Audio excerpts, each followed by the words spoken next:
The Great Leap Backwards, Charles Bettelheim, 1978 hosted on Marx to Mao. The history of all hitherto existing society is the history of class struggles. Karl Marx and Friedrich Engels, Manifesto of the Communist Party. Dear Neil Burton, I read your letter of October 1, 1977, with great interest, and if I have not replied to it sooner, this is because I was unable to do so owing to previous commitments. This is also the reason, together with health considerations, why I was unable to agree to go to China last year. In your letter you say that if I had visited China again in 1977, I would not have come to the conclusions which I set out in my letter resigning the presidency of the Franco-Chinese Friendship Association. I do not agree at all. First, because the documents which are now being published in China give expression to a certain political line, and it is the existence of this line which has led me to the conclusions I have drawn. Secondly, because, both before and since I wrote that letter, I have met many travelers just back from China, friends of China, sinologists, former students or teachers from abroad who were working in China, journalists, and so on, and what they have told me about their experiences, even when they themselves approve of the current political line, has confirmed me in my conclusions. In the following pages I take into account,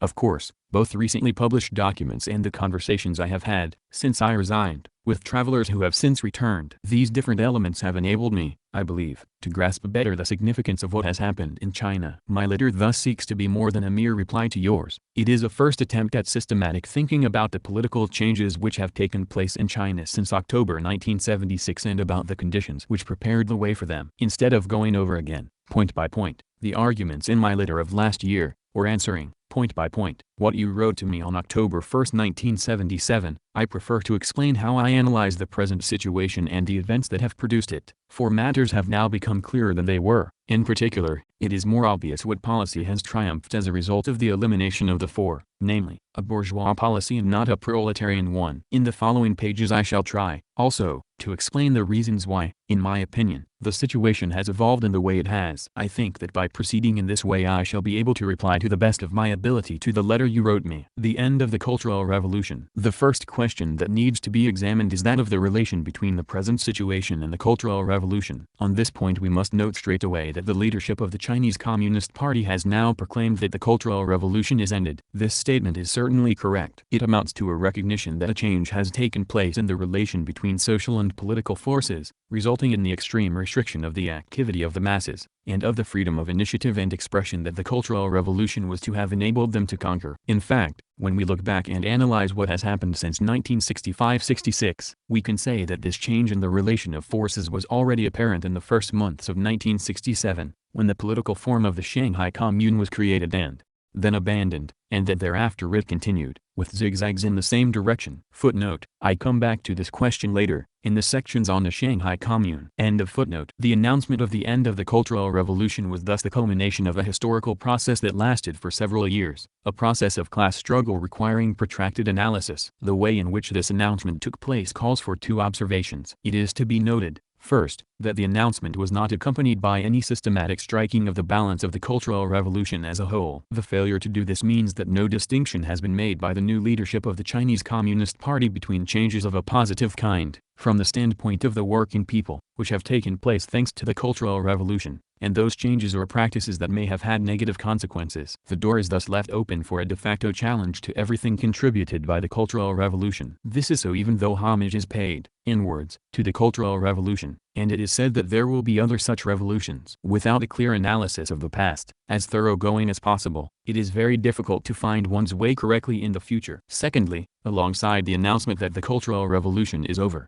the measures which have been taken since more than a year ago, and the themes expounded in official speeches and in the press, constitute a de facto negation of the Cultural Revolution. There has been a veritable leap backward. These two aspects of the present situation are obviously not accidental. They are the product of profound tendencies, the result of a certain relation of forces between classes and also of a political line which forms part of this relation of forces and reacts upon it. I expect that you disagree with the formulations I have just set forth, so I shall develop my line of argument. This argument can, of course, only be partial. For it to be otherwise one would need to do what the Chinese Communist Party has not done, namely, to undertake the striking of a systematic balance of the Cultural Revolution as a whole, recalling the aims that were proclaimed at the outset, estimating the extent to which there were advances and retreats, and analyzing why they occurred. Such a task could be accomplished only by a political organization linked with the masses. It would also require a number of documents and items of information which I do not possess, and which a stay in China would not, of course, enable me to collect, because, where many points are concerned, what is involved is documents and information that it is considered need to be kept secret. This being so, what I propose to do is to reveal certain aspects of the leap backward effected in recent months, and then to consider the reasons for it. Before doing that, however, it is necessary to recall some of the proclaimed intentions of the Cultural Revolution, especially those which constituted a sharp turn away from previous practices, intentions which, at certain periods, became more or less realized in Chinese life,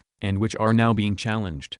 The problem of mass democracy. When we study the 16-point decision adopted on August 8, 1966, by the Central Committee of the Chinese Communist Party, we see that one of the fundamental aims it proclaimed was to promote the development of a political line that would enable the masses to express themselves freely, without being subjected to constraint when expressing minority views, even if the minority is wrong. Point 6 of the 16-point decision. The activity of the masses was to be allowed to assume many different organizational forms and to lead to the formation of organs of power in the factories, mines, and enterprises, in the various quarters of the cities and in the villages, in the state organizations, and in educational establishments. All this activity was to culminate in a system of general elections like that of the Paris Commune. The elected members were to be continuously criticized by those who had elected them, and could be replaced or recalled by the masses. Point 9. This aim was not seen as being merely provisional in character, for its great historic importance was emphasized. An essential principle was also recalled, since it had not been honored in the preceding period,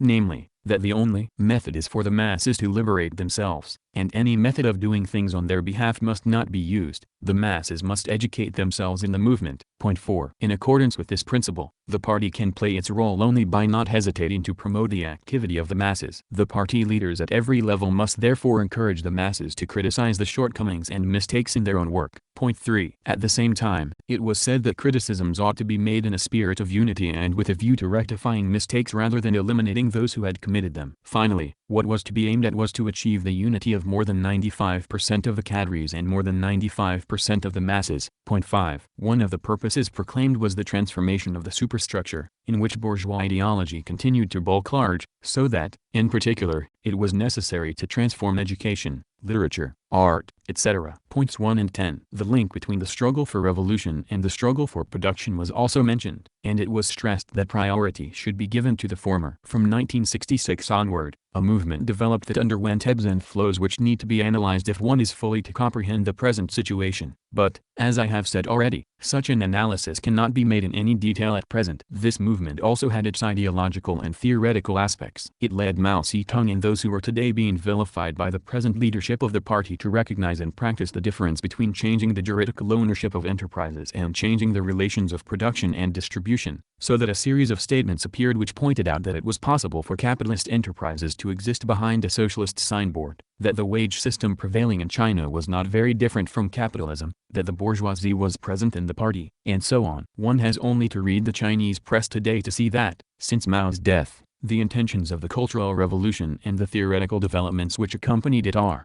being more and more openly abandoned. The so-called criticism of the four serves as a pretext for this abandonment. Footnote: as this letter is intended for publication, I am giving, either in the text or in various notes, details regarding points which may not necessarily be known to, or remembered by, all my readers. Thus I shall remind them that the four belong to the highest reaches of the Chinese Communist Party. Wang Hongwen was vice chairman of the party beginning in August 1973. Chang Hunxiao was a member of the Standing Committee of the Political Bureau. Yao Wenyuan and Chiang Cheng were members of the Political Bureau in 1969. They were arrested in October 1976, when Hua Kuofeng carried out his coup d'état, and in July 1977 were all four expelled from the party for life. End of footnote. The leap backward effected since the end of 1976. As I have said, the retreat from the proclaimed objectives of the Cultural Revolution did not begin at the end of 1976. It had begun much earlier, in connection with the ebb and flow of the class struggle. Nevertheless, the period which opened with the death of Mao Zedong and the elimination of the four has been marked by the extent to which the leap backward has been accomplished and by the open abandonment of a series of analyses developed since 1966. This abandonment means a repudiation of the gains made for Marxism by the Chinese Revolution. In other words, a repudiation of Marxism itself. As regards the ebbs that occurred before Mao's death, I shall confine myself to recalling a few facts. I have already mentioned the dropping of the political form of the Shanghai Commune, which was replaced by the revolutionary committees, set up after 1967. But these committees themselves gradually withered. This withering proceeded in several ways. The principle of revocability of the committee members by the masses, and their periodic re-election, was respected less and less. The authority of the committees was gradually encroached upon by that of the corresponding party committees, and the frequent confusion of functions by those who belonged to both committees tended to deprive the revolutionary committees of their role of democratically expressing the aspirations and initiatives of the masses they were supposed to represent. The same process of withering affected other organs that issued from the first years of the Cultural Revolution. Thus, the workers' management groups I wrote about in Cultural Revolution and Industrial Organization in China went to sleep. When I returned to China in the autumn of 1975, there was only one factory where I heard anything about these groups. After I had insisted on knowing whether such groups existed as I did in all the factories I visited, and what I was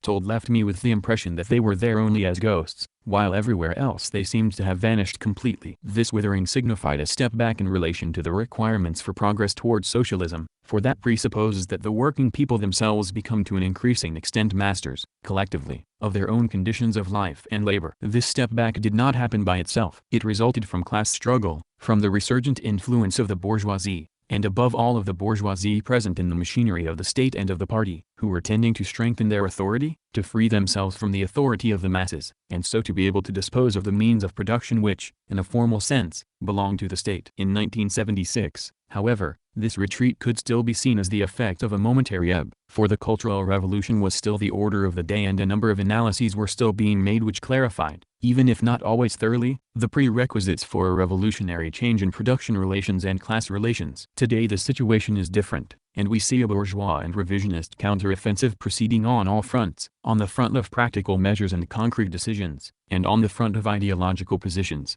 The revolutionary committees and the production units and the strengthening of one-man management. This counteroffensive is aimed especially at what remains of the revolutionary committees at the level of the production units. It also seeks to strengthen one-man management and the exclusive role of the party committee, the different forms of 3-in-1 combination groups, and the tightening of labor regulations and labor discipline. One of the first overt manifestations of the counteroffensive was the speech delivered on January 31, 1977, by Pai Yu-ping, first secretary of the Shantung Party Committee, broadcast by Radio Jinan on February 1, 1977. Among the themes expounded in this speech, and which have reappeared since in numberless speeches by the highest authorities, we find that of the need to strengthen the role of the party committees in the economic sphere, with nothing said about the tasks of the revolutionary committees. In this speech, as in many others, not a word was said about the free expression of criticism by the workers. On the contrary, the speaker denounced criticisms which had been sent to the party committees, and placed one-sided emphasis on obedience. If he declared that we must rely on the working class, this was not because of that class's spirit of initiative but because it is strictest in observing discipline and obeying orders. As I have said, these ideas are now being put forward more and more frequently. Thus,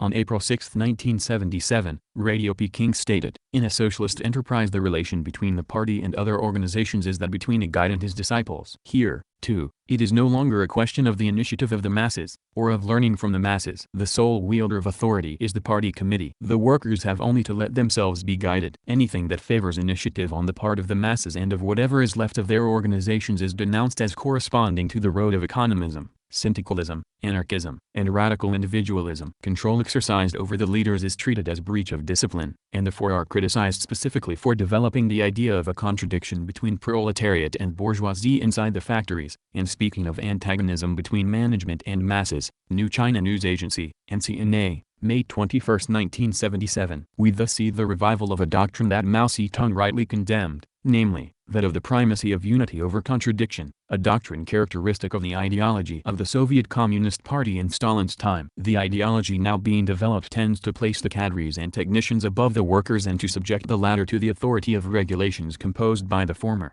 Factory despotism. What we are watching is, in fact, a massive counteroffensive aimed at sweeping away everything that was said and done against the existence of oppressive regulations in the factories, what were called unreasonable regulations. It is now declared that these regulations, which it is indeed recognized, though only in passing, are determined by production relations, reflect the objective laws governing the complex processes of modern large-scale production. The working class must therefore accept these regulations, since they reflect objective laws. And Engels is brought in for support, by quoting a formulation which he put forward in a polemic against anarchism. In this work, written in 1873 and entitled On Authority, Engels wrote, "If man, by dint of his knowledge and inventive genius, has subdued the forces of nature, the latter avenge themselves upon him by subjecting him, in so far as he employs them, to a veritable despotism independent of all social organization." Wanting to abolish authority in large-scale industry is tantamount to wanting to abolish industry itself, to destroy the power loom in order to return to the spinning wheel.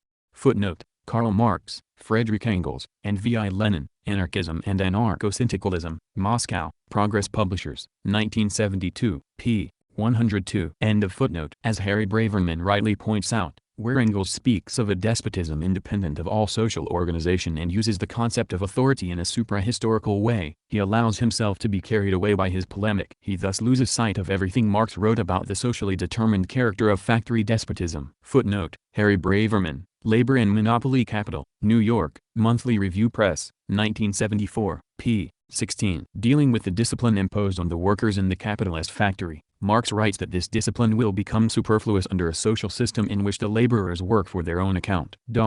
Capital, Volume 3, Moscow, Foreign Languages Publishing House, 1959, p. 83. End of footnote. The use being made of this passage from Engels shows that what is being carried out in China today is, precisely, the strengthening of despotism in the factory, in the name of transhistorical laws. What we see here is not just a theoretical consideration, but an attempt to justify the strengthening of repressive practices employed in relation to the workers. From now on, increasingly, growth in production, in the output and quality of goods, is expected to result, in the main, not from development of workers' initiative, organization, and consciousness, but from the enforcement of strict regulations. Thus, on August 14, 1977, Radio Peking said, "Rules and regulations ought never to be eliminated." Moreover, with the development of production and technology, rules and regulations must become stricter, and people must follow them precisely. Commenting on that last sentence, the speaker added, "This is a law of nature. As production develops, so must we establish rules and regulations that are stricter and more rational." A prospect to inspire enthusiasm. Criticism of the force serves, among other things, as a pretext for advocating stricter regulations. Already in 1976 Yao Wenyuan had criticized the idea of increasingly severe regulations. He wrote, "How far are we to go in this severity? Are we to introduce the capitalist mode of production, which even keeps check on the time the workers spend when they go to the toilet?" From then on there was to be no more hesitation in praising certain bourgeois rules and regulations and certain aspects of the way capitalist enterprises are managed, even to the point of saying that these result from the workers' experience, and are therefore scientific. Footnote: See about the general program of activity of the party and the state, a document drawn up under the direction of Deng Xiaoping. End of footnote. The pretext for strengthening what Marx called factory despotism is, on the one hand, the allegedly bad situation of the Chinese economy in consequence of the activity of the four, and, on the other, the requirements of the four modernizations, industrial, agricultural, military, and scientific and technological. I shall come back to these questions and their significance later. For the moment I want to emphasize particularly that it is in the name of these requirements that emulation campaigns are being set afoot, a development about which something needs to be said.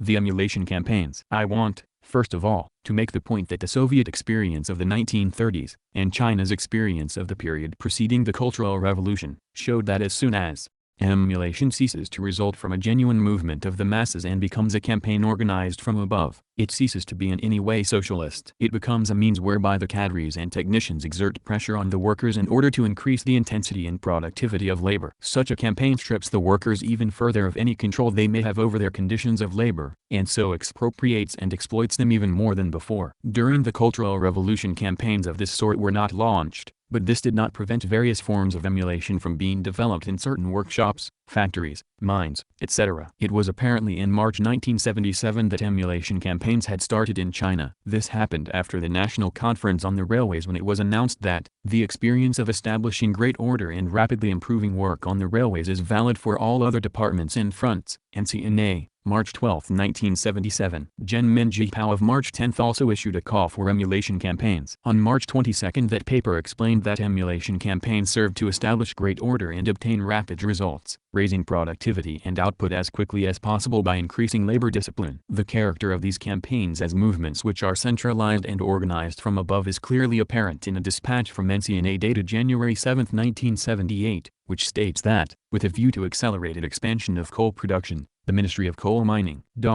has recently organized 125 of the country's mines in an emulation movement to last 100 days, starting on January 1. This dispatch explains that the ministry requires that the mines participating in the campaign go all out to mobilize the masses and set up a strong command network as a measure aimed at accomplishing within 100 consecutive days their tasks of coal getting, in respect of quantity, quality, consumption, cost of production, and other production norms. The mines are invited to beat the record for all corresponding periods. It could not be put more plainly that this emulation campaign is destined to subject the workers to a command network and compel them not merely to fulfill the norms fixed by the authorities, but also to beat production records. Campaigns like these have nothing in common with real socialist emulation. They fit in, moreover, with a whole political line which restores the commanding role to the economy, to production and profit. In relation to the principles of the Cultural Revolution period, this represents a 180-degree turn. At the level of formulations, nothing gives better expression to this turn than a phrase used in a Radio Peking broadcast: "Politics must serve economics." November 27, 1977.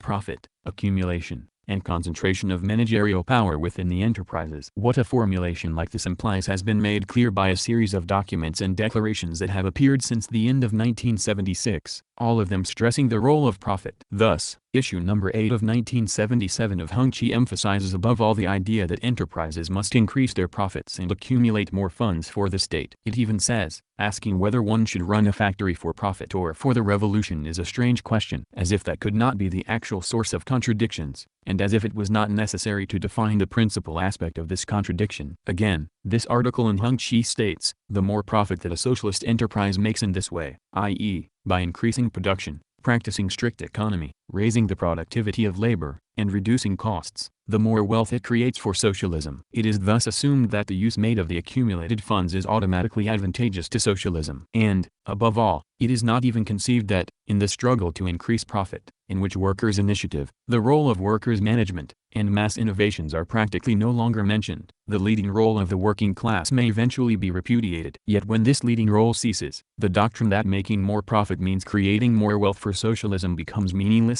and becomes, moreover, the same thesis that the Soviet revisionists have been repeating for years. The editorial in Chen Minjipao of August 27, 1977, tries, without being explicit about it, to get rid of this problem. This it does in a confused way, but how could it do otherwise? It speaks of the socialist essence of China's enterprises and of the profit that they make, writing, for example, it is a glorious responsibility for the socialist enterprises to work hard in order to increase accumulation for the state and make bigger profits. Under socialist conditions, what an enterprise gains is, in essence, different from capitalist profit. The gains made by a socialist enterprise are a manifestation of the workers' conscious effort to create material wealth, provide funds for consumption, and accumulate capital for the building of socialism. This differs entirely from capitalist exploitation of the workers' surplus value.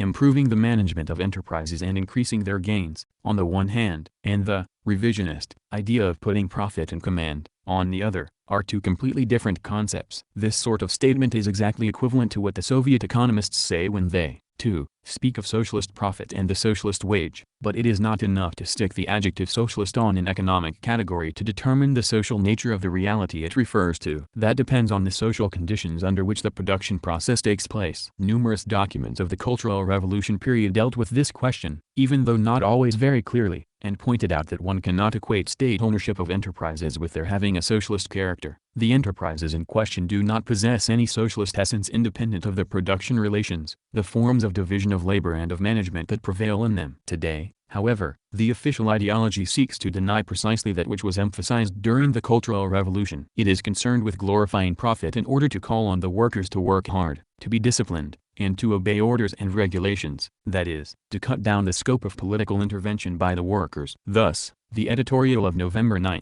1977, in Jinmin Jipao speaks of the losses of a political nature suffered by the enterprises, which must, it says, be reduced to the minimum. This fully corresponds to the line which withdraws technological initiative and management from the workers, the revolutionary committees, and the workers' management groups, and also from the various 3-in-1 combination organizations, of which hardly anything is said anymore, in order to concentrate these powers in the hands of the two chief leaders in each enterprise. It is clear that this is the current line, as can be seen, for example, in the speech made by Yu Chu Li at Peking, and in a Radio Peking broadcast of October 18, 1977, which dwelt on the principle by which the two chief leaders of an enterprise must personally take charge of matters concerned with accumulation and profit. Whatever phrases may be inserted in order to recall, in ritual fashion, that in the management of enterprises the class struggle must still be taken as our axis, it is clear that profit is now to be the central preoccupation. This has a number of implications. On the one hand, the stress laid on profit is used to strengthen hierarchical authority, to toughen regulations, and to get rid of intervention by the workers in management matters. On the other hand, the insistence with which the profits to be made by the enterprises is spoken of accompanies an ideological turn. Today practically no mention is made of the distinction between enterprise profit, meaning financial profit, the local manifestation of the valorization of capital,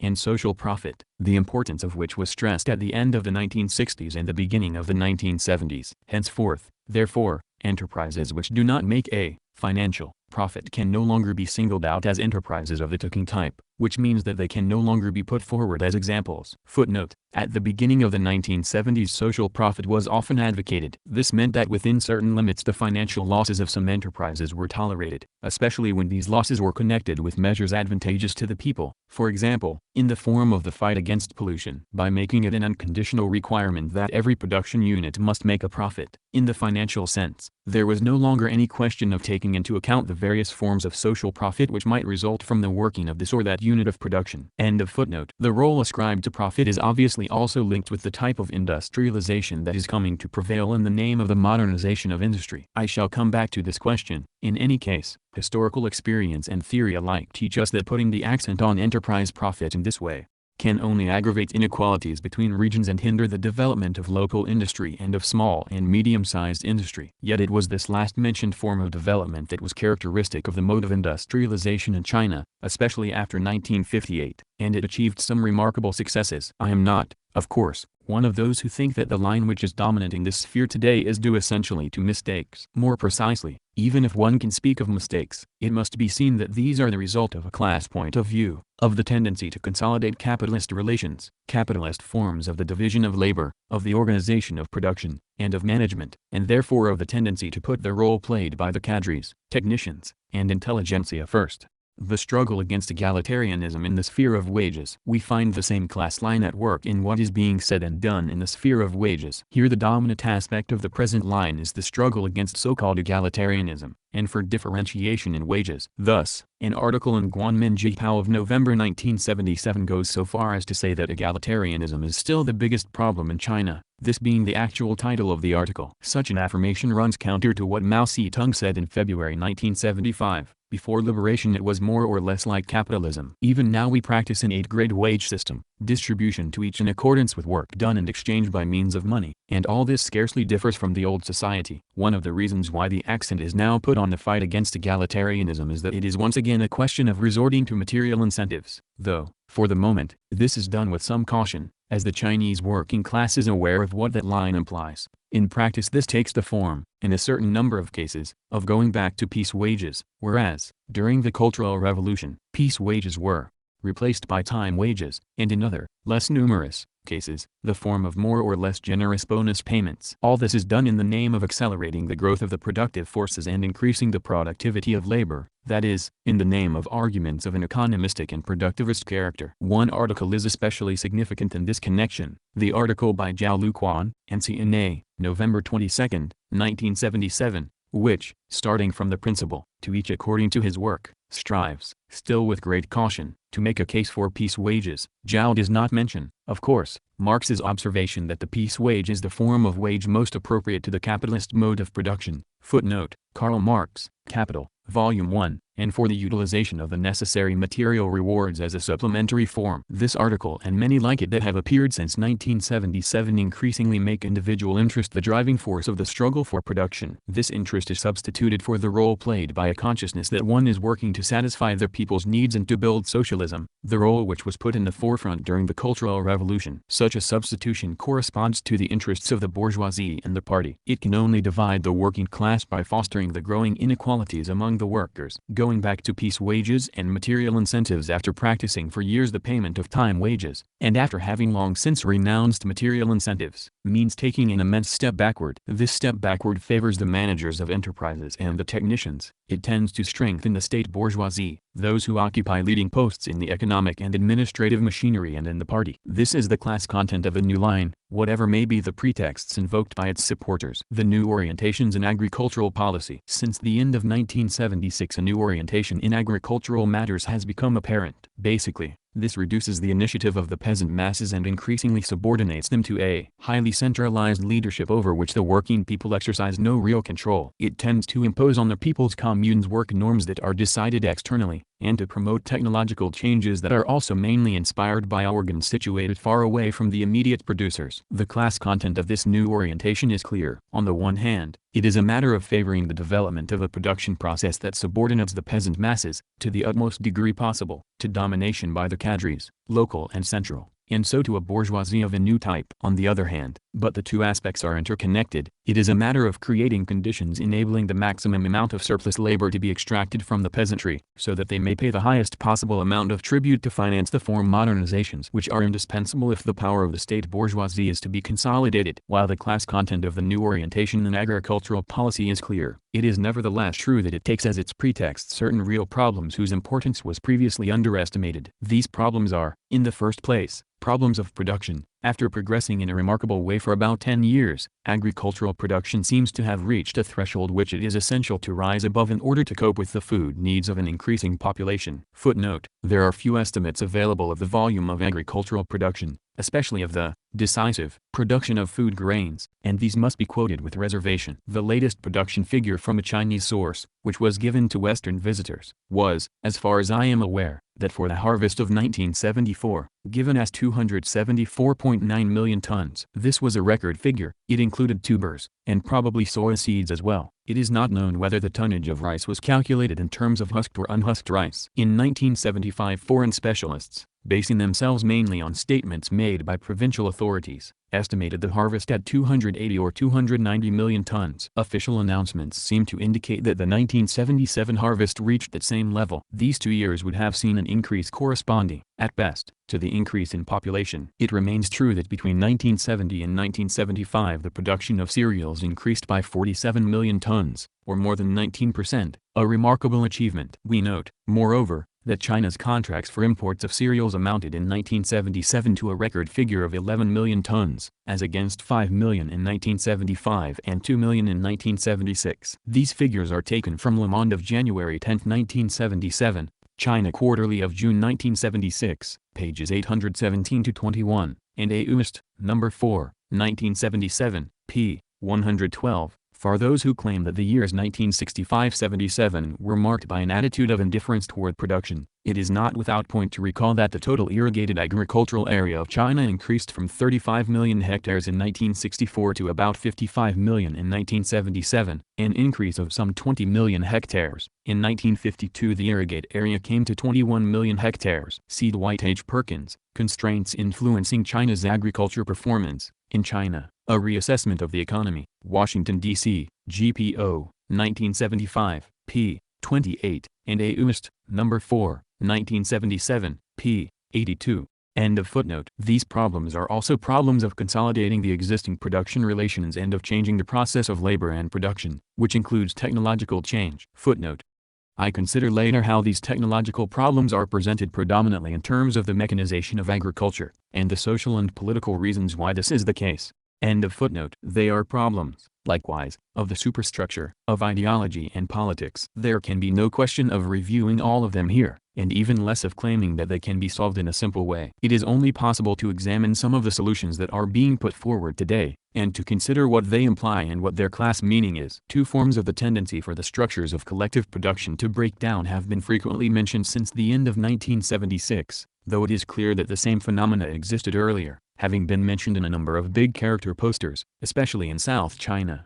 One of these forms is the increase in size of individual plots and in the extent of family activities associated with them. As far back as December 1976, the existence of these problems was mentioned, for example in a broadcast from Radio Nanking on December 13. Another form of the tendency for collective labor to break down, and one which seems to present a sufficient threat to collective agricultural production for it to have been mentioned often, is the increasing involvement of rural labor in extra-agricultural activities, along with an uncontrolled movement of the workforce. These phenomena were condemned, for instance, in a report entitled Strengthen the Front Line of Agricultural Production, which was circulated by the NCNA on September 2, 1977. This document mentions that certain collective or state production units recruit labor from other communes or brigades. It also mentions that, in some communes and brigades, workers engage in other activities besides agricultural production, and that these communes or brigades include too many unproductive members. Following the publication of this report, the provincial radio stations mentioned that investigation groups were being formed by the party committees. One of the tasks of these groups is to ensure that temporary or contract workers who are no longer with their communes go back to the countryside. Here we are certainly faced with serious phenomena which contribute to threatening the continuity and, a fortiori, the growth of agricultural production. I know of no fundamental analysis directed at accounting for these phenomena and drawing conclusions from them. On the other hand, we know that since the end of 1976 concrete measures of every kind have been taken, about which I now want to say something, because, as I mentioned earlier, these measures seem to me to have a clear class meaning, even though they are, or may appear,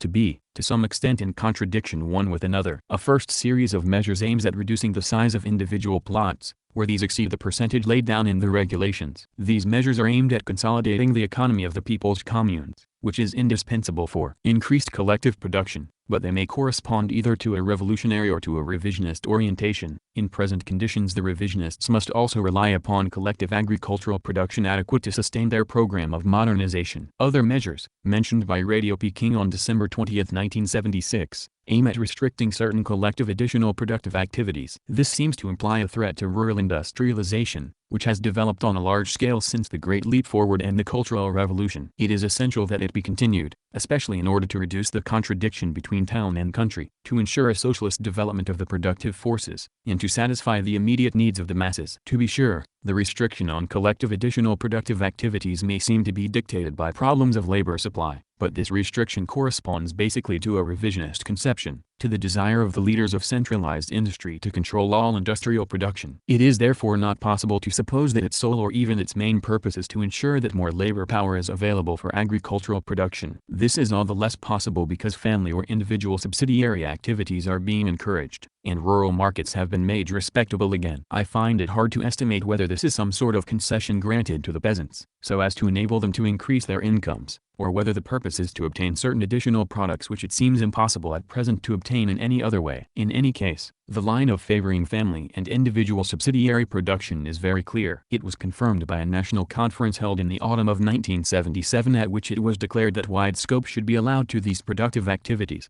which, it was said, constitute an essential complement to the socialist economy. It was added that these ought not to be criticized as representing a form of capitalism, for such criticism would be characteristic of a revisionist line. NCNA, October 13, 1977.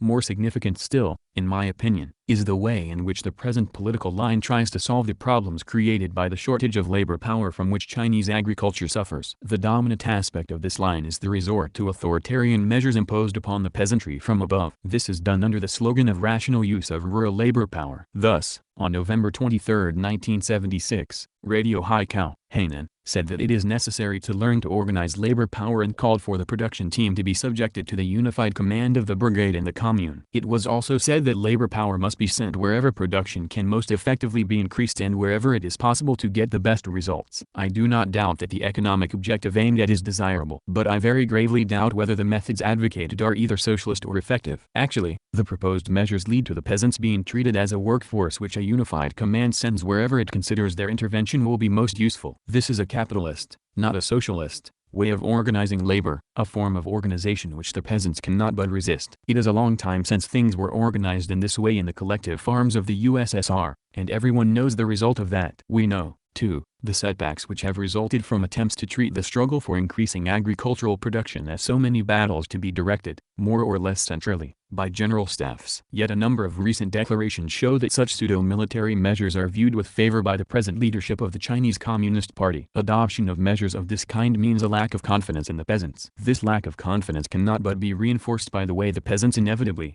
and rightly, react to measures which tend to transform them into a workforce required to maneuver under the orders of a unified command. As though the Chinese peasants do not themselves know how to produce and how to organize so as to increase production. The tendency to organize the peasants' work from above and in an authoritarian way entails unavoidable consequences. The new leadership prepares to confront these consequences with a series of measures announced in a report circulated by NCNA on September 2, 1977. So far as the immediate future is concerned, these measures consist of tightening up labor discipline, laying down a system of work norms, and fixing rates of payment related to these norms. The report states explicitly that it is necessary to strengthen labor discipline, record attendance at work, strengthen the system of responsibility, improve the organization of work, establish simple methods of payment related to work done, organize emulation, and undertake regular evaluation of the work done by individuals and production units. The summer of 1977 already saw some districts taking this road. On June 16, 1977, Radio Lanzhou quoted as an example the district of Hashui, in Gansu province, which had introduced a good system of recording attendance at work and was applying a system of work norms combined with a system of inspection. This signifies a complete reversal of the line followed since the Cultural Revolution,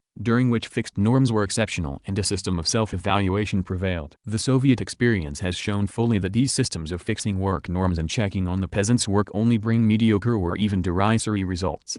Accelerated mechanization of agriculture. The way in which the leadership of the Chinese Communist Party has decided to speed up the mechanization of agriculture shows clearly that this leadership is far from supposing that the methods of work organization which it advocates, but which it is obliged to resort to since it lacks confidence in the peasants, will solve the problems of agricultural production. Indeed, it is one thing to take the correct and necessary decision to follow the road of mechanizing agriculture, and quite another to rush hastily along this road as the Chinese Communist Party is doing now, as when it says that mechanization is to be realized in the main by 1980. Such haste leads inevitably to disappointment, but it is doubtless dictated by social contradictions, since technological requirements would, in fact, dictate a step-by-step, methodical advance. Footnote: there are evidently contradictions, on this point as on others, within the leadership of the Chinese Communist Party. It is symptomatic that on December 25, 1977, New China News Agency, NCNA, circulated Mao Zedong's letter on agricultural mechanization, dated March 12, 1966, a letter which, while favoring such mechanization, warned against the illusions that may be cherished regarding the effects it can have, and against the tendency to want to go too fast in this direction. Mao Zedong noted in this letter that it would be inadmissible to set to work impulsively, and added, "Is not Soviet agriculture practically mechanized? Why, then, is it still in difficulties?" This certainly calls for thought. End of footnote. This haste, and the social contradictions of which it is the product, together with the striving to subject the peasantry to a unified command, seems to be leading to an abandonment of the correct policy, hitherto accepted, of carrying out mechanization principally on the basis of each brigade and each commune, with these units relying mainly on their own resources. Numerous statements make it plain that agricultural equipment is to be centralized in workshops dealing with several brigades and communes, which reminds one of the machine and tractor stations in the USSR, which were set up in haste in similar circumstances and for the same reasons, and which have produced disappointing and well-known results. These central workshops are controlled by the party's regional committees. Clearly, the direction taken, which is logical, given the current policy, points toward great agricultural battles led by the provincial authorities, who have machinery centers at their disposal and act through the prefectures and municipalities. Everything is to be placed under the command of the party. The party committees are called upon, accordingly, to form leading groups for agricultural mechanization. The centralization thus advocated tends to take away from the people's communes and brigades the role they used to play in producing small-scale mechanical equipment appropriate to their needs. This centralization, and the haste with which an operation as serious and difficult as agricultural mechanization is being conducted, are now causing a number of difficulties. The difficulty most talked about is one that is well known in the Soviet Union, namely, the problem of supplying the agricultural sector with spare parts. In this connection, let us dwell for a moment upon 3 readers' letters published by Zhenmin Jipao on January 6, 1978, and circulated by NCNA on the same day. One of these letters was sent by a cadre from the People's Commune of Xiatan, Zhejiang District, Anhui Province, to the Red East Tractor Factory in Luoyang. The letter criticizes the factory for not having solved correctly the problem of spare parts. The commune was unable to find the spare parts that it needed anywhere. This was during the winter of 1976. After having written unsuccessfully to the tractor factory, the commune decided to send a delegation, but the delegation was not received. Only after a letter had been sent to the factory through Zhenmin Jipao did the factory reconsider its attitude and make a self-criticism to the effect that its shortcomings were principally due to the frenzied sabotage of agricultural mechanization by the Gang of Four. Footnote.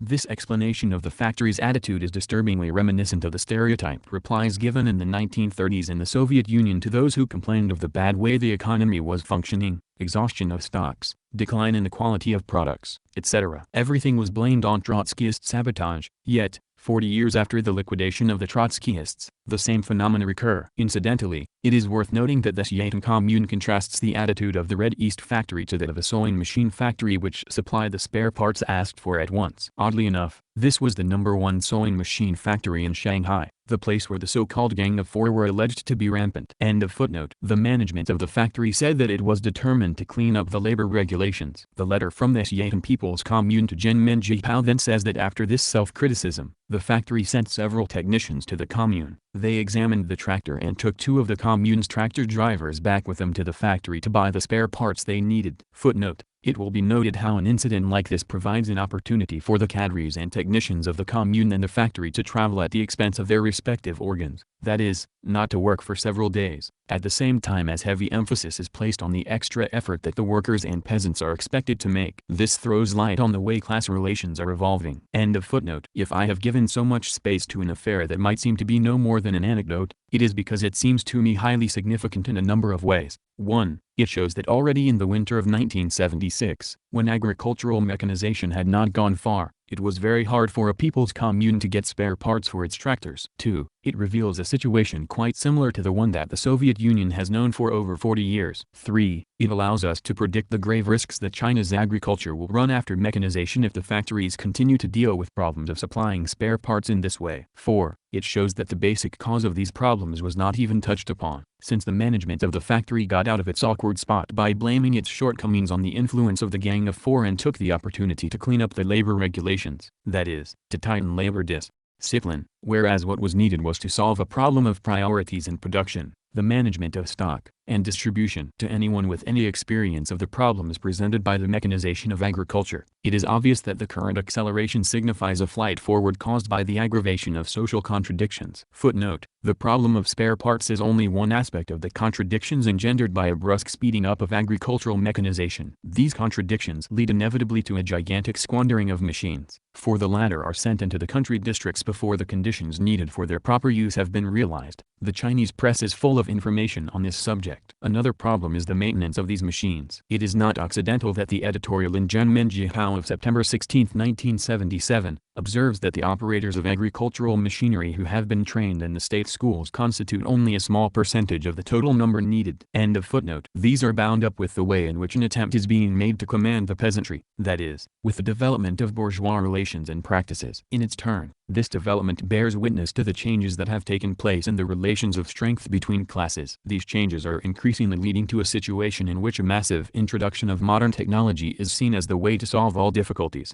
The haste with which the Chinese Communist Party is trying to carry out the four modernizations is typical of the present situation. The acceleration of the mechanization of agriculture and the emphasis on the four modernizations reflect a bourgeois conception of technological progress. Footnote: this conception accords greater importance to the accumulation of equipment than to collective mastery of the production process by the producers. End of footnote. In this way, a process is beginning that inevitably must result in raising, substantially and rapidly, the rate of accumulation, which must tell heavily upon the standard of living and working conditions of the workers and peasants. It is also important that the priority assigned to mechanization over other technological changes in agriculture testifies to the class nature of the present political line. Actually, it is not mechanization alone that will make it possible to solve the problem of increasing agricultural production, which does not mean that mechanization is not one element in the solution to this problem. The problem can be solved only through differentiated methods, by developing the use of selected seeds, by diversifying the fertilizers used, which presupposes mass experimentation and initiative. Footnote: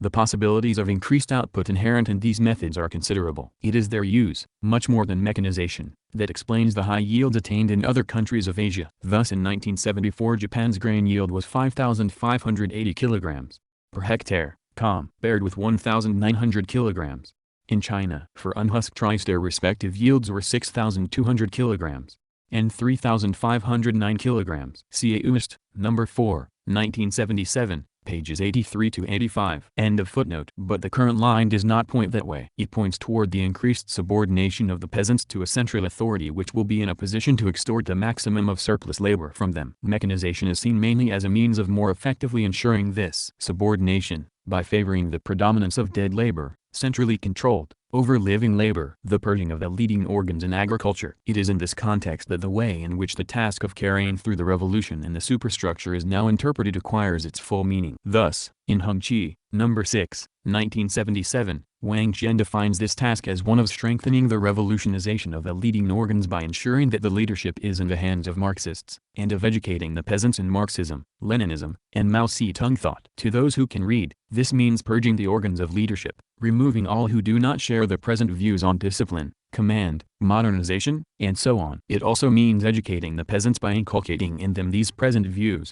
but no longer learning from them. Foreign trade policy. The current orientation of economic policy includes many other aspects which reveal its revisionist character. They cannot all be examined here, but something must be said about certain problems of foreign trade and about the way it is proposed that these be solved. A particularly significant document in this connection was presented at one of the conferences held in early 1977 on Mao's work on the 10 major relationships, namely, the 16th in the series, which was devoted to foreign trade. This document, broadcast on February 15, 1977, by Radio Peking, sets forth the concept of normal foreign trade, which has nothing in common with Marxism, and which is, more precisely, anti-Marxist. This concept aims at justifying the priority given to increased exports of coal and oil in exchange for imports of new technology and equipment, thus seeking to find arguments in support of a policy which would give China's foreign trade a structure similar, as Chang Hunqiao correctly observed, to that of a colonial economy. I do not, of course, mean that this is the aim pursued by the present leadership of the Chinese Communist Party. They certainly want to modernize China and make it independent of the big imperialist powers. What I do mean is that, by utilizing the bourgeois notion of normal foreign trade and giving priority to exports of raw materials, this leadership is incapable of attaining the goal it does aim at. The Soviet Union, which took the same road nearly 50 years ago, is still, in its relations with the industrial countries, mainly an exporter of raw materials. It has not succeeded in developing technologies that would put it on the same footing as the industrialized countries, and so continues to import technology and equipment on a mass scale. The situation in which the Soviet Union finds itself is not, of course, due mainly to a particular conception of foreign trade, but this conception forms part of a whole, of a political line which has led to this result. I think, too, for the reasons I have set out above and for others which I shall set out later, that it is fundamentally the same political line that is triumphant in China today. This is a revisionist line,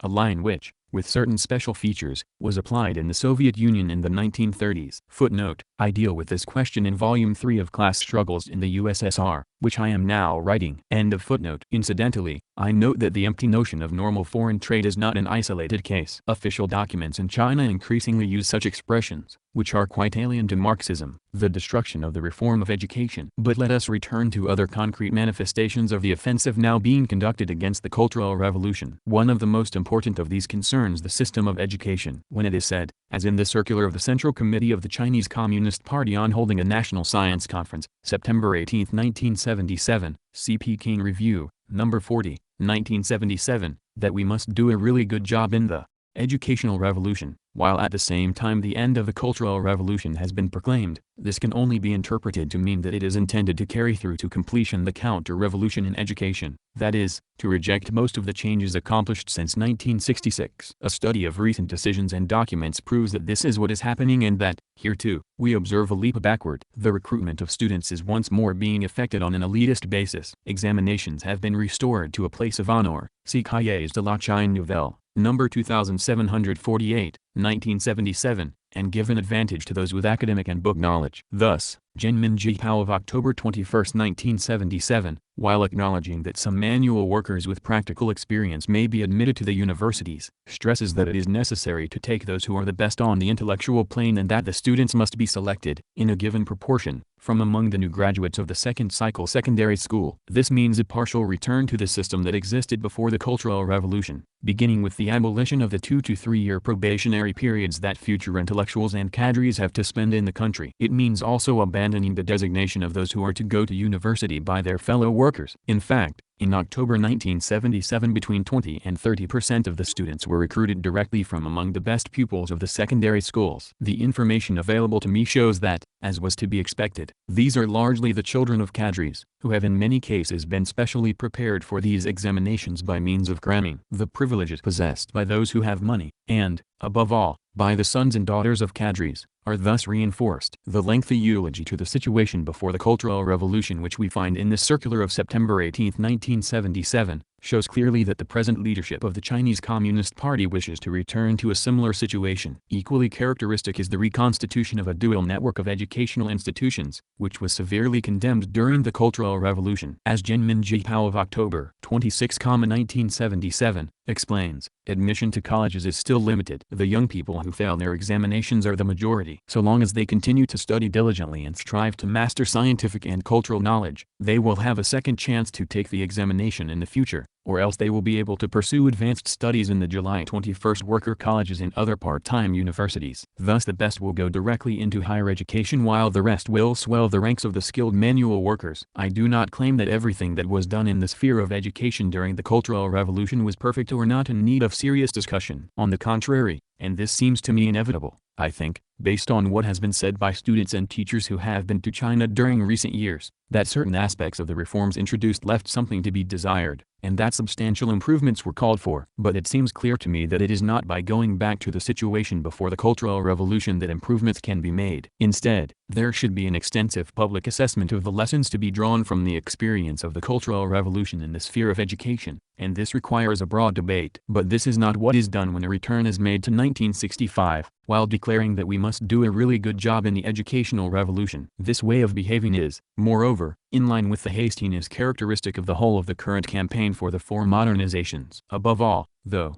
it is aimed at re-establishing the power of the academic authorities, at strengthening the power of the intellectuals and the cadres. In this respect, the importance being given to mathematics is quite symptomatic, for the same tendency is also developing in Western Europe and in the United States. This importance emerges from numerous articles. For instance, the formulation used by Wu Wenchu in Jinmin Jihao of August 11, 1977, the degree of a country's industrialization is mainly in direct proportion to the development of mathematics in that country. This is a baseless assertion aimed at increasing the prestige of mathematical knowledge and of those who possess it. It forms part of an ideology which emphasizes the role of the intellectuals. It goes far beyond what needs to be said and done in order to restore professional and theoretical knowledge to its proper place, a place which had, without doubt, been lost to some extent during the previous years. Altogether, the orientation adopted regarding labor discipline and labor regulations, the revolutionary committees in the factories, wage differentials, the organization of agricultural production, the acceleration of agricultural mechanization, the reform of teaching, etc., all form part of the rejection of the socialist innovations contributed by the Cultural Revolution, that is, of the conquests of that revolution. We are thus not watching a movement to rectify the mistakes made in the course of the Cultural Revolution, the most important revolutionary movement of the second half of the 20th century. What we see is an attempt at the theoretical and practical liquidation of this revolutionary movement. The attempt to liquidate the Cultural Revolution theoretically. On the theoretical plane,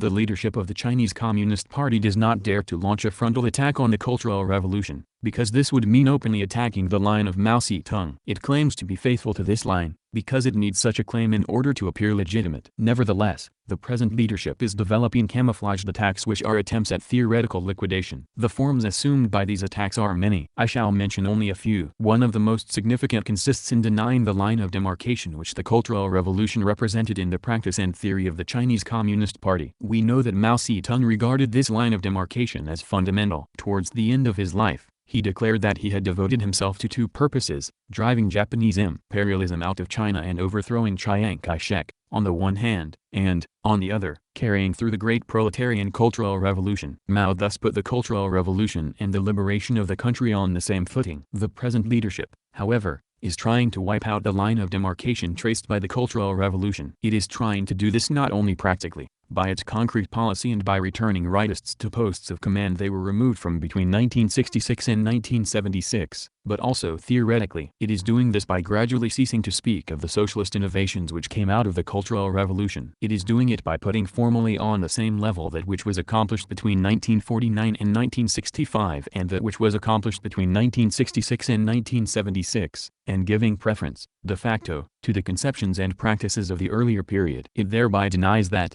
down to 1966, the political line included elements which hindered the march towards socialism, and that, after 1966, the political line included new revolutionary orientations which implied a radical qualitative change, the transition to a new stage of the revolution. This wiping out of a fundamental line of demarcation is effected by means of a one-sided glorification of what was accomplished between 1949 and 1966. It is effected also by attacking the four and blaming them for having stressed the quite different political significance of the changes which were made then and the changes made in subsequent years. In this connection, the four are attacked in these terms. The Gang of Four drew a somber picture of New China during the first 17 years after its foundation. The Gang did not merely deny that there were any socialist innovations before the Cultural Revolution, they also demanded action against what had been done in the years before the Cultural Revolution in terms of developing socialist innovations, thereby totally repudiating what was realized during the 17 years following the foundation of the People's Republic of China. The same document, which was broadcast by Radio Peking on April 8, 1977, stated, in the 17 years after the foundation of the People's Republic of China, despite the interference and sabotage constituted by the revisionist line of Liu Shaoqi, the revolutionary line of Chairman Mao always remained in the leading position. The aim of this statement is not merely to attack the four, it is also an underestimation of the interference from the revisionist line during the years 1949-65. It is vital for the present leadership to do this, because it is returning to a revisionist line itself. Footnote: I obviously have no room here to analyze in what way the present revisionist line, whose principal representative is Deng Xiaoping,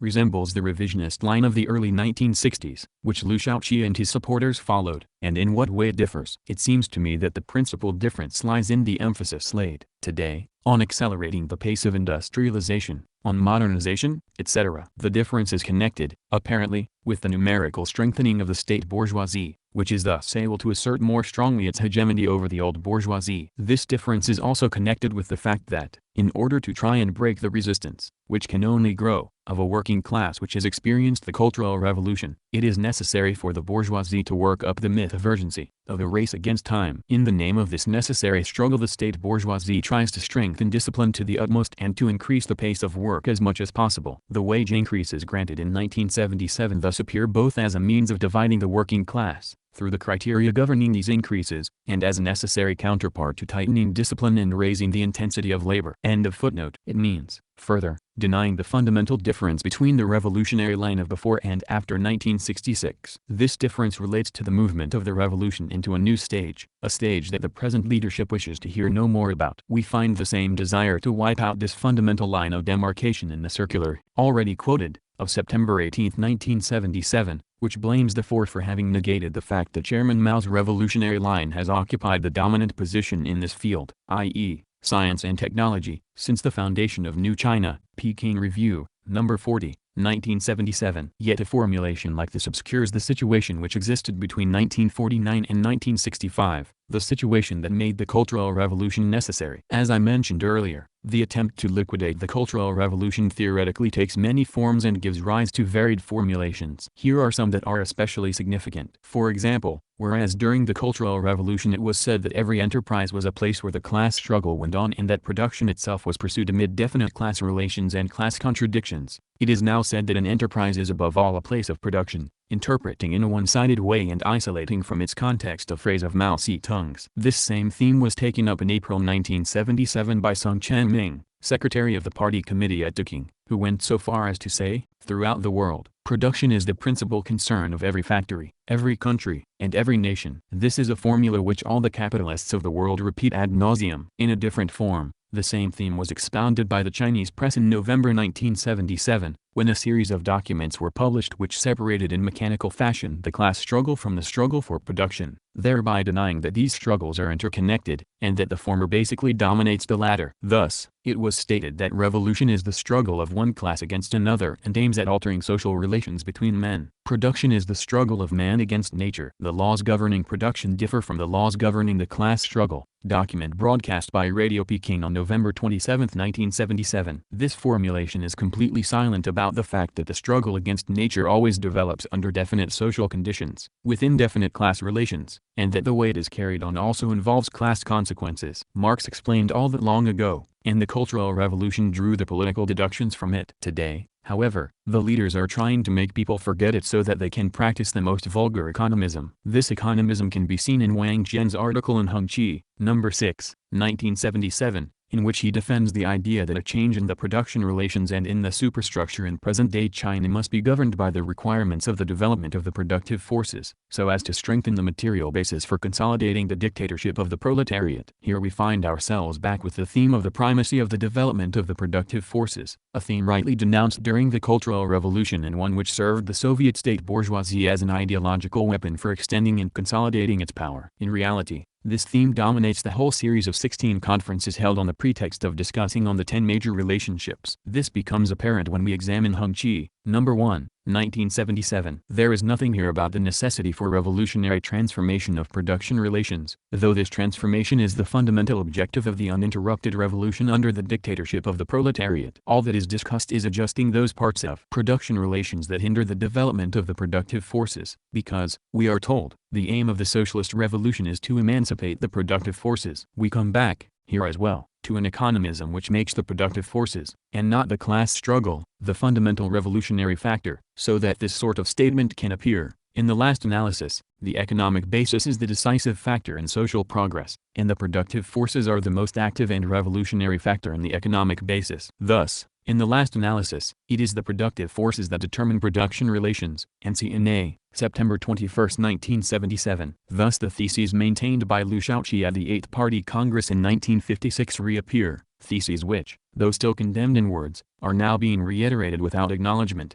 Back to the theme that a socialist system exists in order to provide a theoretical foundation for its economism and productivism, and to oppose any radical change in production relations, and so in the division of labor, in the privileges of the cadres and technicians, etc. The new leadership of the Chinese Communist Party returns to other old themes which the Cultural Revolution had made it possible to criticize. One of these was that of the socialist system, a concept which tended to replace the concept of the transition to socialism and which fulfills the same function as that of the socialist mode of production in the ideology of the Stalin period and in Soviet revisionism. The commentaries devoted to the 16 conferences that discussed on the 10 major relationships speak of the socialist system which was allegedly established in 1956 and which has now to be consolidated by developing the productive forces. At the heart of the concept of the socialist system we find the concept of socialist ownership, which is itself identified with state ownership. These identifications signify that recognition is no longer given to the existence of a series of contradictions, although this is in fact one of the main contributions of on the 10 major relationships, and that, even in the event that this is recognized, primacy is accorded to unity over contradiction. The seventh of the conferences declared, since the factories are owned by the state, the relation between the factories and the workers has, to some extent,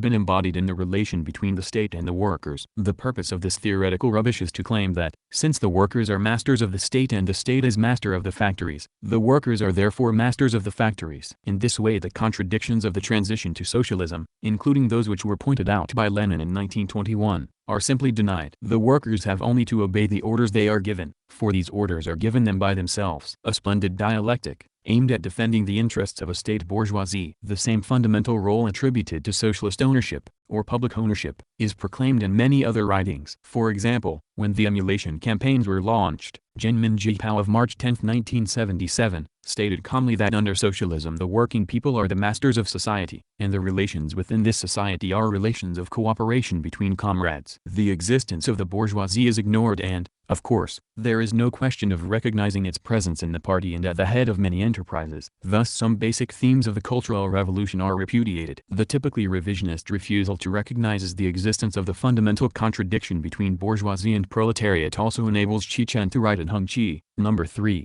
1977, in the socialist enterprise is the working class is master. The basic interests of the workers, the cadres, and the technicians are identical. Their relations are relations of mutual aid and cooperation between comrades. At the same time, owing to the division of labor, differences continue to exist between manual work and mental work, and some contradictions soar. Vive. These are contradictions among the people. In this way the class struggle is denied, together with the decisive importance of the struggle to overcome the contradiction between manual and mental work. But it is not so easy to wipe out the teachings of the 10 years of the Cultural Revolution. In particular, it is not easy to make people forget what was said during those years, especially by Cheng Hunqiao, who made a frontal attack, even if not always with sufficient clarity, on some of the problems presented by so-called socialist ownership. Certain theoreticians cannot avoid, therefore, recalling, while distorting so as to make criticism easier, some of Chang's statements. An example is provided by the article in Hung Chi, No. 5, 1977, in which Lin Xinjian attacks the observations made by Cheng Hunqiao in a piece published in 1975 under the title, Complete Dictatorship Over the Bourgeoisie. We know that in this piece Cheng sought to determine the nature of the limits to the socialist transformation of ownership in China, limits indicated by the current formulation stating that this transformation has been accomplished in the main. By analyzing this problem Cheng took an important step forward, for he stressed the juridical and formal aspects of this transformation. He showed the need for a revolutionary change in production relations, thereby epitomizing one of the central aims of the Cultural Revolution. Footnote: recognizing these important contributions made by Cheng must not, of course, lead us to overlook the weak points in his analyses, which indicate some of the limits which have objectively restricted the development of Marxism in China. One of these weak points is an inability to present the prospect of real social appropriation through a revolutionary change in the production relations. Instead of this prospect, what Cheng advocated was generalization of state ownership, mistakenly called ownership of the whole people, whereas this would merely maintain the separation of the immediate producers from their means of production. Similarly, Cheng did not see that, as soon as state ownership becomes predominant, the principal danger of capitalist development lies in the development of bourgeois relations in the state sector, and no longer in petty commodity production. End of footnote. It is precisely the central aim of the Cultural Revolution, together with the theoretical formulations corresponding to it, that Lin Xinjian attacks in his article. In order to make his attack convincing, Lin Xinjian speaks of the fundamental completion of the socialist transformation of ownership and declares that, as a result of this fundamental completion, the class struggle has to develop mainly on the ideological and political fronts. Lin Xinjian thus deletes that which is decisive, namely, the struggle waged by the workers themselves with a view to transforming the labor process in production and, thereby, production relations. He advocates substituting for the class struggle as this developed during the Cultural Revolution, a struggle concerned with the different forms of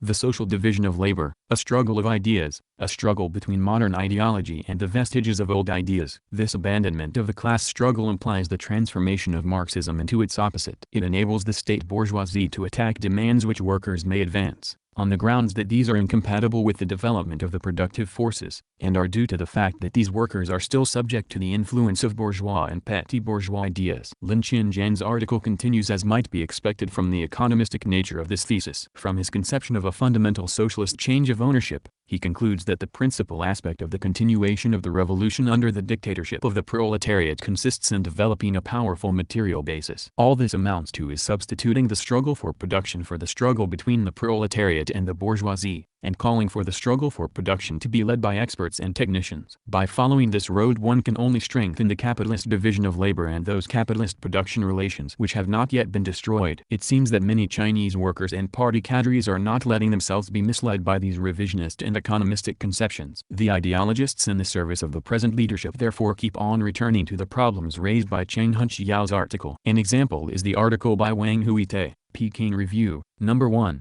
1978, entitled, "Why Did Chang Hunqiao Kick Up a Fuss Over the Question of Ownership?" In this article Wang Huite blames Chang Hunqiao for repeating in 1975 a phrase uttered by Mao in April 1969, when he said, "It seems that it won't do not to carry out the great proletarian cultural revolution, for our foundation is not solid." Judging from my observations, I am afraid that in a fairly large majority of factories, I don't mean all or the overwhelming majority of them, leadership was not in the hands of genuine Marxists and the masses of workers. According to Wang, there is no longer any need for concern with the problem of management of the enterprises, for, thanks to the Cultural Revolution, only the leadership in a very small number of factories was not in the hands of the proletariat, so that, since power is also held by the working class, the problem of socialist ownership has been resolved. Wang's argument raises a series of questions. First, the question of the managerial personnel of the state enterprises. This question is explicitly mentioned by Wang, who declares that, thanks to the Cultural Revolution, it has been definitively settled in favor of socialism. But whence does Wang derive this certainty? Between 1969 and 1975, and,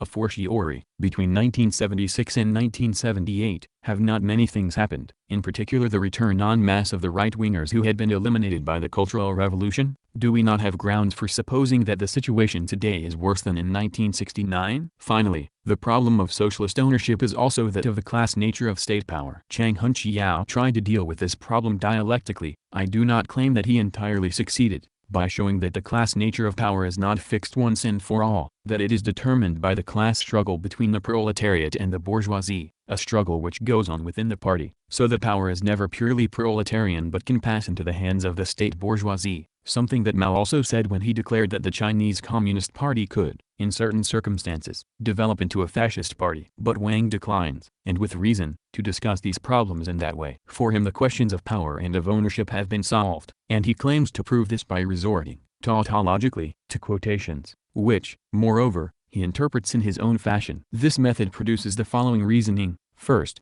China is a socialist country.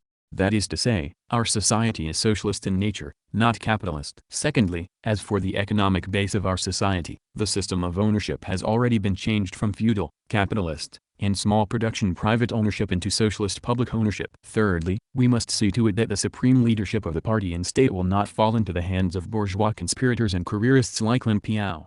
Ours is a state under the dictatorship of the proletariat.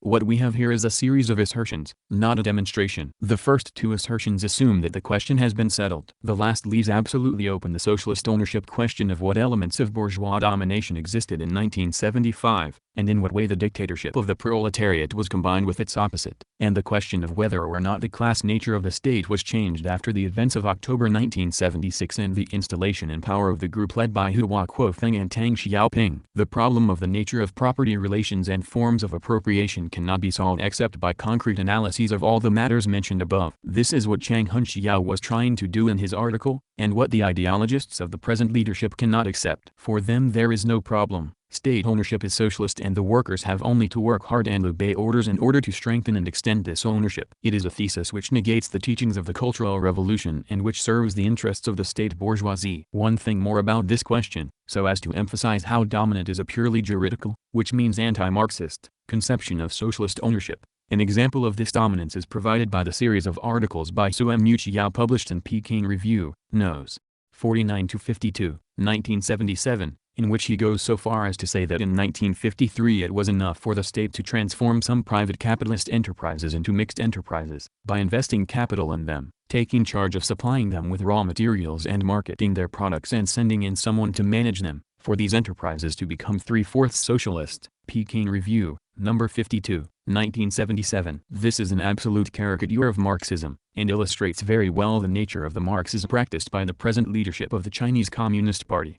The relations between agriculture and industry, and between heavy and light industry. The same abandonment of Marxism in favor of a caricature of Marxism is shown in connection with the relations between agriculture and industry, and between heavy and light industry. It proceeds in an extremely confused way owing to the formal fidelity proclaimed by the present leadership of the Chinese Communist Party to the political line of Mao Zedong, a fidelity which contradicts its actual practice. The result is more or less as follows, shown. for instance, by the report of the third conference devoted to on the 10 major relationships, which was broadcast by Radio Shanghai on February 10, 1977. On the one hand, the priorities accepted by the Chinese Communist Party under Mao's leadership are reaffirmed, in this order: agriculture, light industry, heavy industry. On the other hand, emphasis is placed on the objective economic law of priority growth of the means of production, which is, in fact, a law of capitalist development, whereas the development of agriculture is seen mainly from the standpoint of its contribution to the accumulation of capital. These points were repeated and accentuated in the report of the Fourth Conference, Radio Peking, February 3, 1977, devoted to the Soviet path of industrialization. This path is praised, with criticism confined to the one-sided character of the priority given to heavy industry at the expense of agriculture. Completely neglected is the problem of equilibrium in exchange between agricultural and industrial products. In short, here too we come back to an economistic and productivistic conception which is the theoretical expression of the present line. In this domain there is a return not merely to what prevailed before the Cultural Revolution, but even to conceptions that prevailed in China as far back as 1956.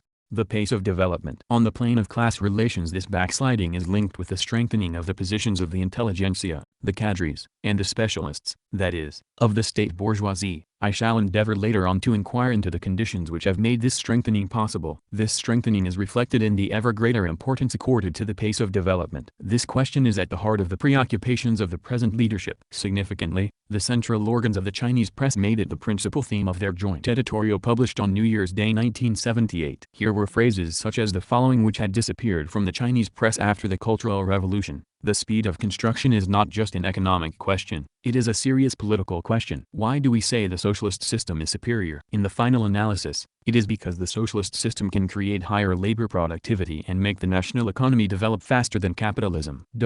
The question at present is that we must advance at high speed instead of resting content with what we have achieved.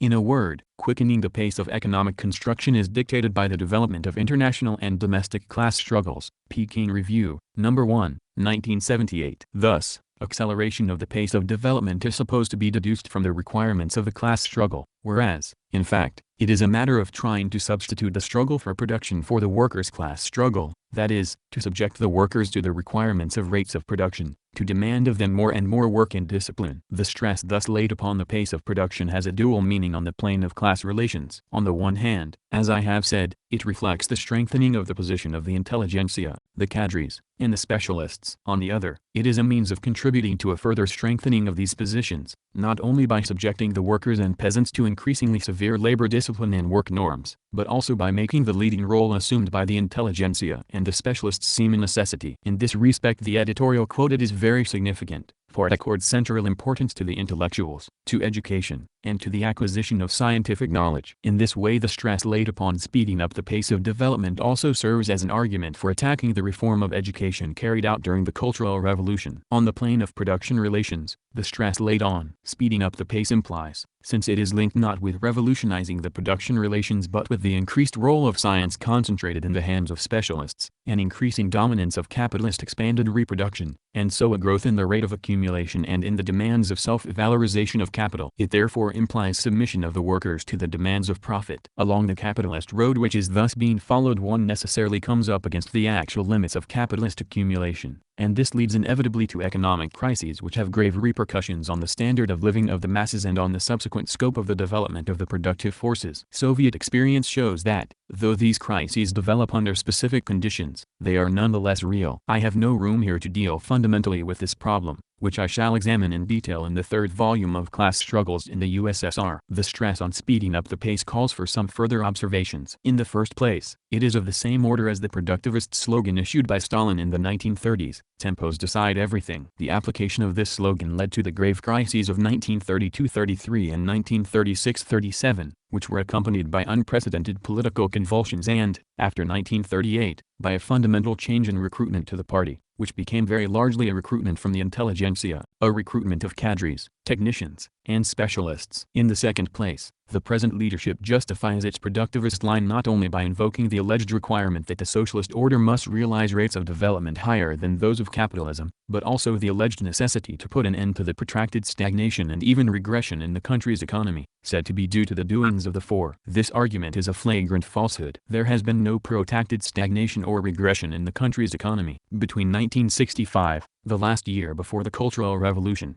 and the most recent years for which we have estimates, there was no stagnation. Production of electric power increased from 42 to 108 billion kWh in 1974. Production of steel from 12.5 to 32.8 million tons in 1974. Of coal from 220 to 389 million tons in 1974, and of oil from 10.8 to between 75 and 80 million tons in 1975. Footnote: the figures quoted are given in the Chinese economy in 1976, China Quarterly, June 1977, pages 362-4 and 382. End of footnote. To speak of a protracted period of stagnation, and even of regression, is in complete conflict with reality, and is aimed merely at slandering the Cultural Revolution itself. The increase in production has been even greater where production of machinery is concerned. The overall index for this branch of production, taking 100 equals 1957 as the base year, rose from 257 in 1965 to 1,156 in 1975. These figures are taken from a source so unfriendly as the CIA's handbook. Footnote: CUSA, People's Republic of China, Handbook of Economic Indicators, August 1976, p. 1, quoted in AUist, No. 4, 1977, p.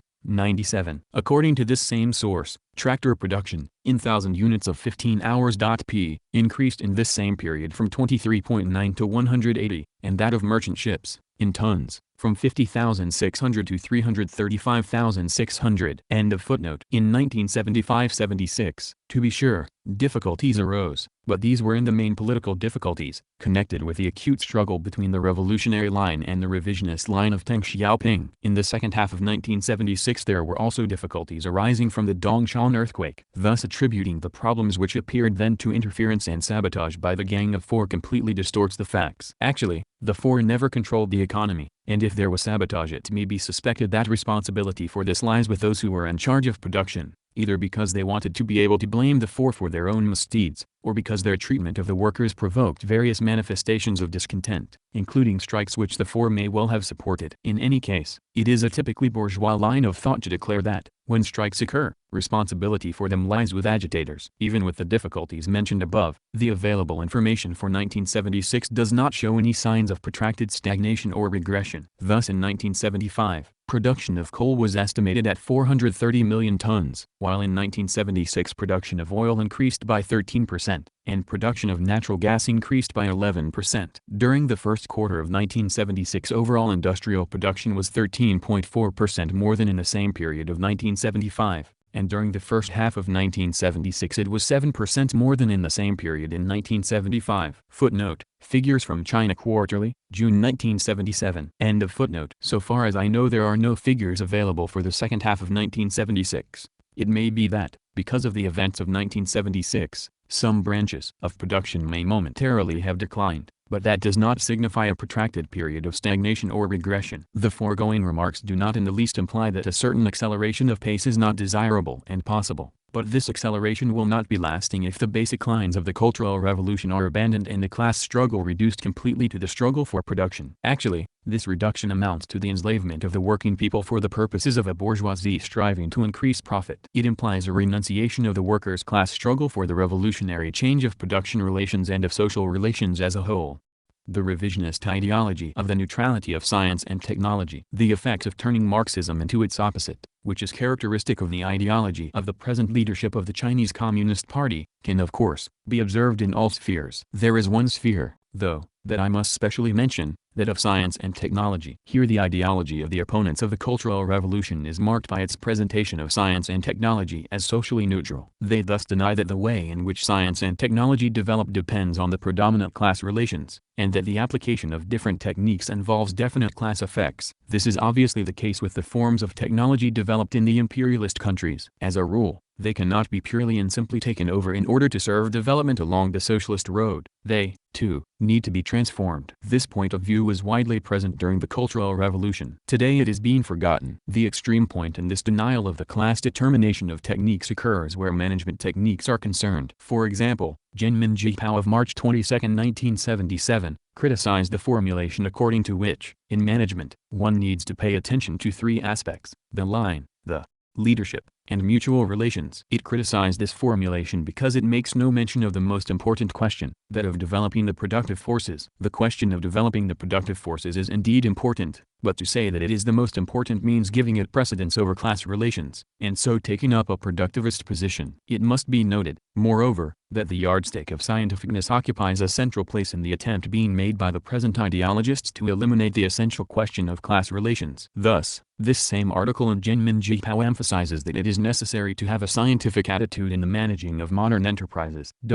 In the managing of modern enterprises it is necessary to employ a number of scientific methods. The statement reporting the 15th conference devoted to on the 10 major relationships, Radio Peking, February 14, 1977, goes so far as to declare that it is necessary to keep that which is scientific in the advanced techniques of the capitalist countries in the matter of the management of enterprises. This formulation presupposes that capitalist management belongs to the sphere of universal science and that the working class can manage production units in the same way as capitalist enterprises are managed. Let it be noted that the Jinmin Jipao document refers to a quotation from On the 10 Major Relationships which is more than dubious, being obviously falsified and adapted to current taste. In the version of On the 10 Major Relationships, which is now officially circulated, we read the following sentences, which in a number of ways fails to correspond either to Mao's style or to the manner in which he deals with problems. We must firmly reject and criticize all the decadent bourgeois systems, ideologies, and ways of life of foreign countries. But this should in no way prevent us from learning the advanced sciences and technologies of capitalist countries and whatever is scientific in the management of their enterprises. In the version of On the 10 Major Relationships which was circulated by the Red Guards during the Cultural Revolution, Mao said nothing like this. This version contained no stereotyped formula about decadent bourgeois ideologies, and said nothing about the scientific character of the management of enterprises in the capitalist countries. Mao Zedong spoke much more simply. Footnote, Peking Review, No. 1, 1977, pages 23 to 23. The version circulated by the Red Guards is in Communism, No. 1, November 1972, p. 95, and in Mao Zedong, texts 1949 to 1958. Paris, Editions du Cerf, 1975, p. 190. End of footnote. Clearly, Mao Zedong's words have been tampered with so as to justify their resort to capitalist methods of management by covering this with his authority. The present leadership of the Chinese Communist Party is here taking the same road as those Soviet revisionists who are learning management in business schools in the United States. This modification of one of Mao Zedong's writings is not an isolated case. This is a regular practice of the new leadership. As another example, in the current version of On the 10 Major Relationships a phrase has been introduced which did not appear in previous versions, a phrase which emphasizes the need for strong centralism, running counter to Mao's emphasis upon decentralization. The phrase in question runs as follows: to build a powerful socialist country it is imperative to have a strong and unified central leadership.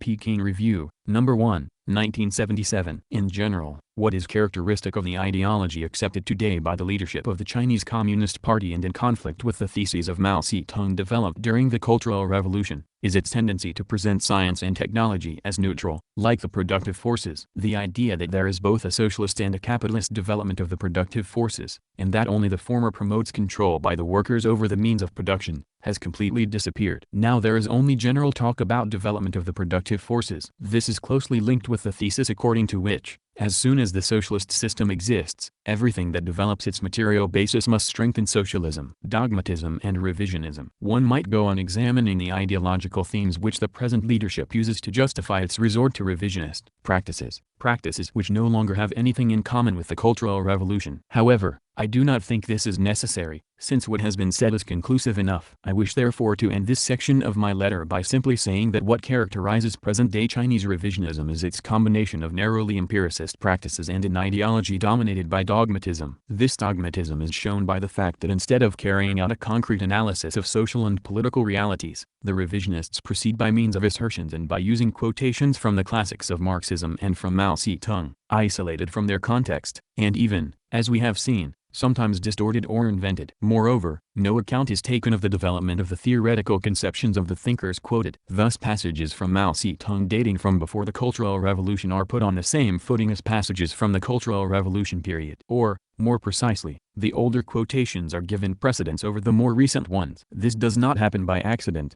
of course. The more recent passages are rich with an entire experience of struggle against the bourgeoisie and the party, an experience which is highly embarrassing for the present leadership. Finally, the dogmatism of the period which opened at the end of 1976 is marked by a desire to present fundamental theoretical problems as having been solved, with a view to preventing further progress in analyses along the line opened up since the Cultural Revolution. In this connection it is highly significant that it has been stated that Mao created the complete and masterly theory of the continuation of the revolution under the dictatorship of the proletariat. Wu Qiong, Zhenmin Jipao, September 17, 1977. Saying that the theory is complete means no longer permitting anything but commentaries on it, and thus means putting forward a metaphysical proposition which forbids any elaboration or further research. It means trying to sterilize theory and cause it to wither, for if theory fails to advance it must retreat. In fact, what we see is an attempt to use Mao Zedong's theory against Mao Zedong. There is little difference between Wu Qiong's complete theory and Lin Piao's absolute authority of Mao Zedong thought. Thus, at all levels we observe a leap backward. This cannot be denied, unless one is unwilling to face reality because one feels, without being ready to admit it,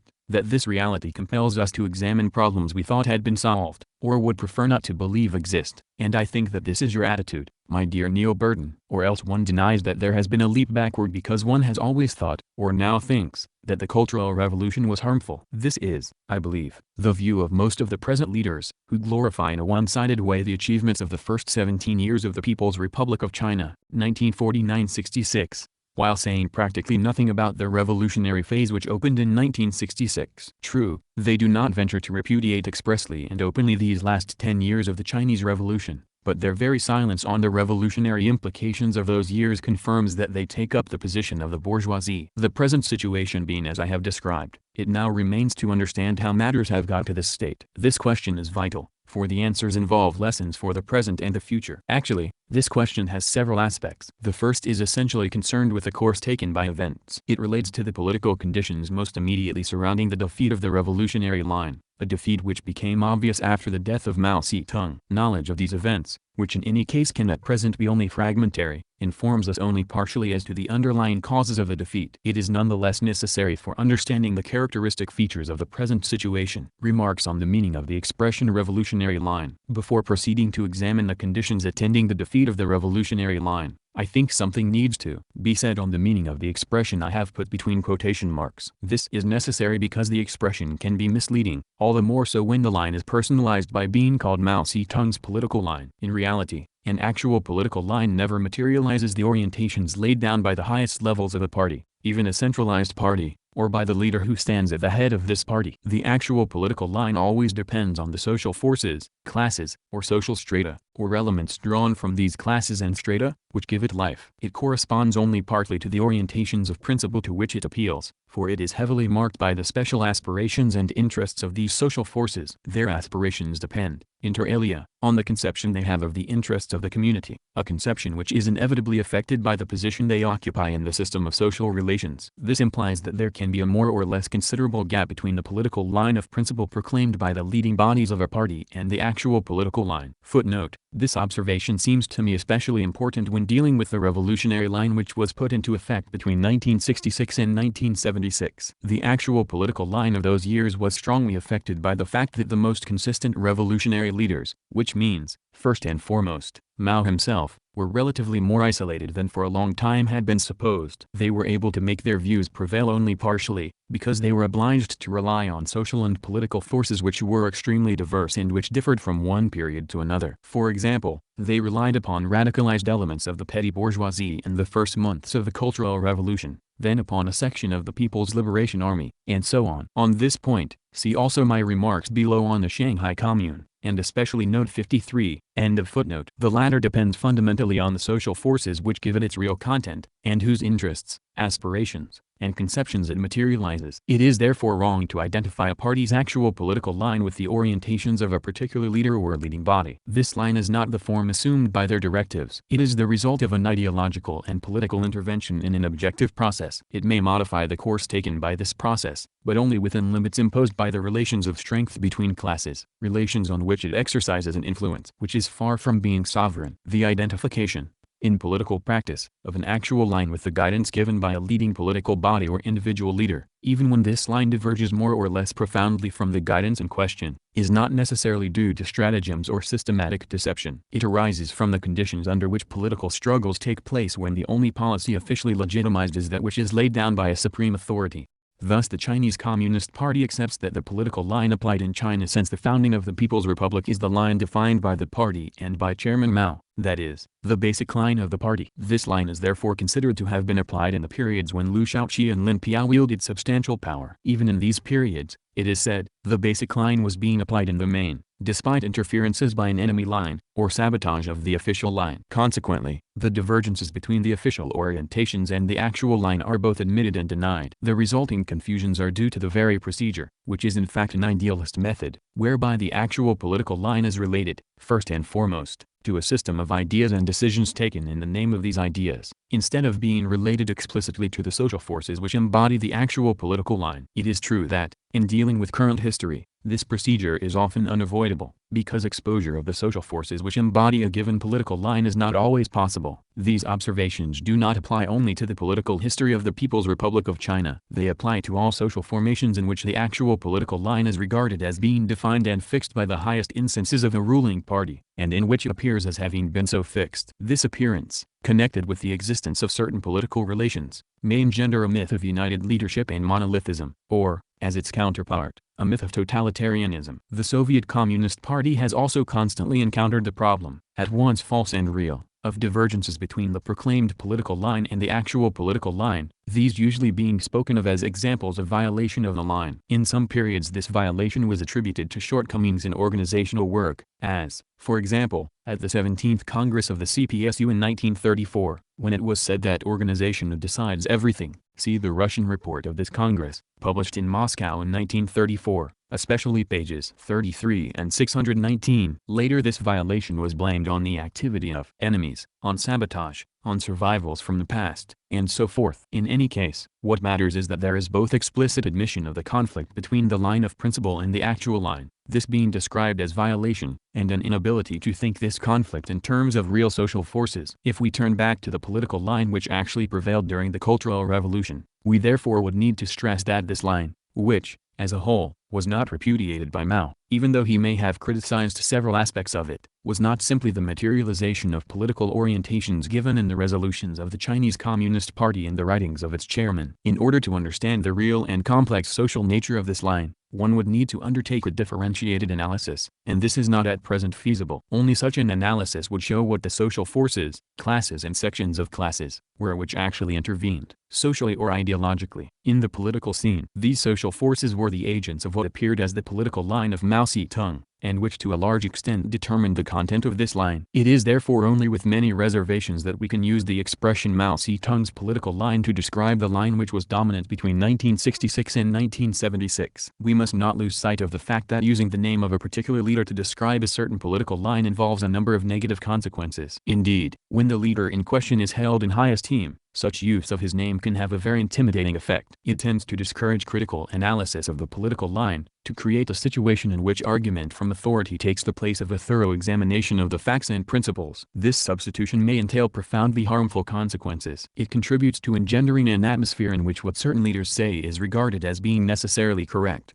and discourages the masses and the party members from putting forward their own opinions. The use of the term revolutionary line also calls for reservations. Actually, any and every political line is marked by the social and political forces, which are not all revolutionary in character, that participate, directly or indirectly, in its application, and even in its elaboration. Despite these reservations, I use these expressions here because, in the given conditions, the principal aspect of the line which prevailed between 1966 and 1976 was such that we can say that this line was the most revolutionary and also the closest, in spite of enormous divergences, to Mao Zedong's conceptions of principle, which was why, in the main, he gave it his support. Having said this, let us return to considering the conditions in which this line suffered defeat. The immediate political conditions of the defeat of Mao Zedong's political line following his death. I shall say only a few words about these conditions. First, Hua Kuofeng's accession to power resulted from a coup d'état. This coup d'état began a political turn leading to the substitution of a revisionist and bourgeois line for the previous revolutionary and proletarian line. The order of the most important events is well known. There were other events on which our information is scanty or inadequate. I shall confine myself to the following points. Immediately after Mao's death on September 9, 1976, the unity of the leadership of the Chinese Communist Party around the political line followed until the time did not seem to be openly broken. All the leaders took part in the ceremonies in memory of Chairman Mao held between September 11 and 18, and Wang Hongwen was a member of the funeral committee. Peking Review, No. 38, 1976. On September 18,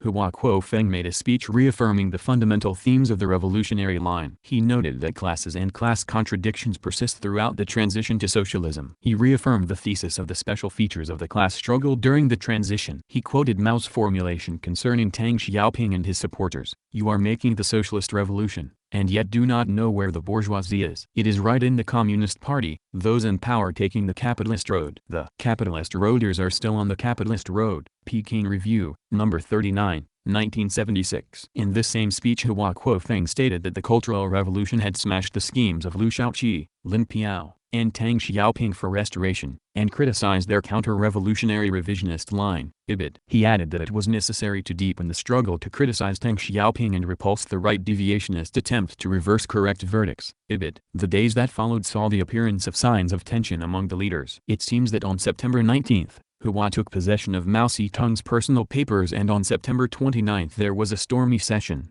of the Political Bureau, at which Hua accused the four of having altered some of Mao's statements. However, on the evening of September 30 the entire leadership was present at a forum held in a hall on top of Tiananmen Gate. Footnote: see Peking Review, No. 41, 1976, p. 5. See also the chronology of the events of this period given in Abg. Law Rectification, Paris, 1977, pages 159 ff, and Chen Yingjian and Claude Cadret, Les deux morts de Mao Zedong, Paris, 1977, pages 97 ff. These two books present views which differ widely from mine, as well as from each other. End of footnote. During the very first days of October one could observe, if one read the press attentively, the appearance of divergent formulations. Then on October 6 Hua Kuofeng, relying on the security forces and on the military leaders of North China, carried out his coup d'état, arresting the four. It is said that they are still alive. During these operations Mao Yuanqin, a nephew of Mao Zedong's, was killed, as was Ma Xiaolu, head of the Peking Workers' Militia. Footnote: see Chen Yingjian and Claude Cadret, Les deux morts, p. 98. End of footnote. On October 8, in the most dubious of circumstances, some members of established leading bodies having been deprived of their liberty and others having been threatened with arrest, Hua Kuofeng had himself appointed chairman of the Central Committee and chairman of the Central Committee's Military Affairs Commission, while retaining the post of Prime Minister. At the same time, he had himself assigned the monopoly on publishing and interpreting the works of Mao Zedong. All these decisions were announced in the name of the Central Committee, which in fact had not met. Footnote: at best, a section of the Standing Committee of the Political Bureau may have met. End of footnote. From October 10 on, a campaign was launched against the four, who were accused of revisionism and of weaving plots and intrigues. At the same time, an appeal for discipline was issued. For the moment, Hua's appointment to the chairmanship was reported discreetly in the newspapers. Footnote: as K.S. Carl notes in his contribution, entitled De Tang a Tang, Drayani de la Politica en China, in Quail China dopo la Revolución Cultural, Il Manifesto, No. 6, p. 46. End of footnote. Only on October 21 were great demonstrations announced, to acclaim the appointment of Hua and to celebrate the crushing of the Gang of Four. Thereupon, in complete conflict with historical truth, it was declared that Mao had been against the four. On October 28 Chang, Yao, and Wang were stripped of all their functions in Shanghai. Criticism of Tang Xiaoping, however, remained officially on the agenda. Footnote: see Peking Review, Nos. 43 and 44, 1976. End of footnote. The joint editorial in Zhenmin Jihao and Shifeng Chunpao on October 25 strove to show that the Central Committee decision appointing Hua Kuofeng chairman of the party had been taken in conformity with a decision made on April 30, 1976, by Chairman Mao. This allegation testifies to the existence in the Chinese party of some doubts regarding the regularity of this appointment, so that it was necessary to endow Hua with a different form of legitimacy, namely, designation by Chairman Mao himself. Actually, such legitimacy could not apply in a communist party that was operating in accordance with its own rules. Besides, there was nothing to base it on, for the phrase of Mao's that was now constantly quoted, "with you in charge, I'm at ease," does not indicate to whom it was addressed, nor what this person was in charge of. In any case, from the end of October on, Hua put himself forward as Mao's sole legitimate successor, and set in motion a sort of cult of his personality. Thereafter his photograph appeared increasingly frequently, side by side with Mao's and in the same format. Footnote: on October 29, Shifeng Chunpao published an article entitled "Comrade Hua Kuofeng is undeniably the leader of our party." Such an assertion doubtless implied that the fact was not obvious to everyone. End of footnote. Starting in November, calls for discipline became more frequent, and a decision was announced to re-establish rational rules and regulations in the factories. At the same time, a campaign of calumny was launched against the four, a campaign so clearly mendacious that there is no need for any reply. It merely discredits those who are responsible for it. Footnote: besides, if this campaign were not made up of lies, what sort of a party would it be whose leaders had done all that is alleged against the four, without anybody ever knowing or protesting? End of footnote. Criticism of Tang Xiaoping stopped at the end of November. Footnote: in Hua's speech of November 24,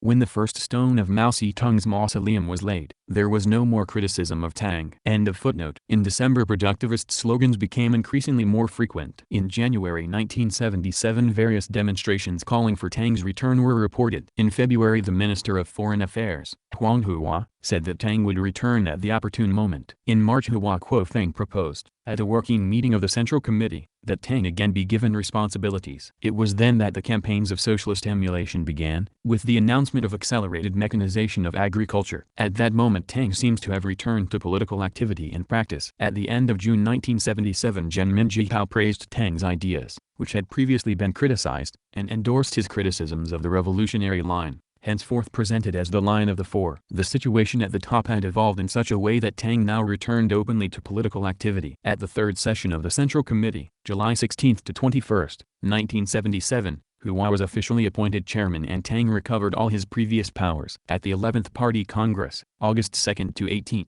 1977, Tang made the closing speech. Thus, 16 months after having been removed from all his duties, Tang got them all back. The Chinese people did not receive any real explanation of what had happened. They were simply told that two mutually contradictory decisions had been adopted unanimously by the party's central bodies. The first decision was announced like this: the Political Bureau of the Central Committee of the Chinese Communist Party unanimously agrees to dismiss Tang Xiaoping from all posts both inside and outside the party. Peking Review, No. 15. 1976. The second was formulated as follows: the third plenary session of the Central Committee of the Chinese Communist Party unanimously adopted the resolution on restoring Comrade Tang Xiaoping to his posts. Peking Review, No. 31, 1977. But this about-face did not take place peacefully. It was the culmination of an acute class struggle in which the security organs played a big part. Although official information regarding their role and the various forms of repression used is scarce, when we put together such information as we have, including information provided by foreigners who were in China, until recently, it becomes apparent that repression was, and still is, being carried out on a large scale. In all the provinces for which we possess information there have been not only arrests but also executions, and the latter seem to have been exceptionally numerous. Footnote: some of these executions were announced officially, either over the radio or by means of posters displayed by the authorities. Others became known through big character posters or because people saw trucks carrying persons condemned to death, wearing placards around their necks which proclaimed the sentence passed upon them. Matters went so far that it became necessary to state officially that it might be desirable to suspend certain executions. It is hard to say with certainty that the executions carried out during the struggle against the rightists were less numerous than these. Despite what is being said now, however, this would appear to have been the case. The present comeback of the rightists to positions of leadership shows, in any event, that they had merely been removed from their responsibilities. Besides, Mao Zedong's line was opposed to large-scale execution of counter-revolutionaries. Thus, on the 10 major relationships, Mao wrote, "What harm is there in not killing any of them? Those who are physically fit for manual labor should be reformed through labor." You can make them perform some kind of service to the people. Second, people may be wrongly executed. Once a head is chopped off, history shows it cannot be restored, nor can it grow again as chives do after being cut. If you cut off a head by mistake, there is no way to rectify the mistake, even if you want to. Adopting the policy of killing none when eliminating counter-revolutionaries from party and government organs in no way prevents us from being strict with them. Peking Review, No. 1, 1977.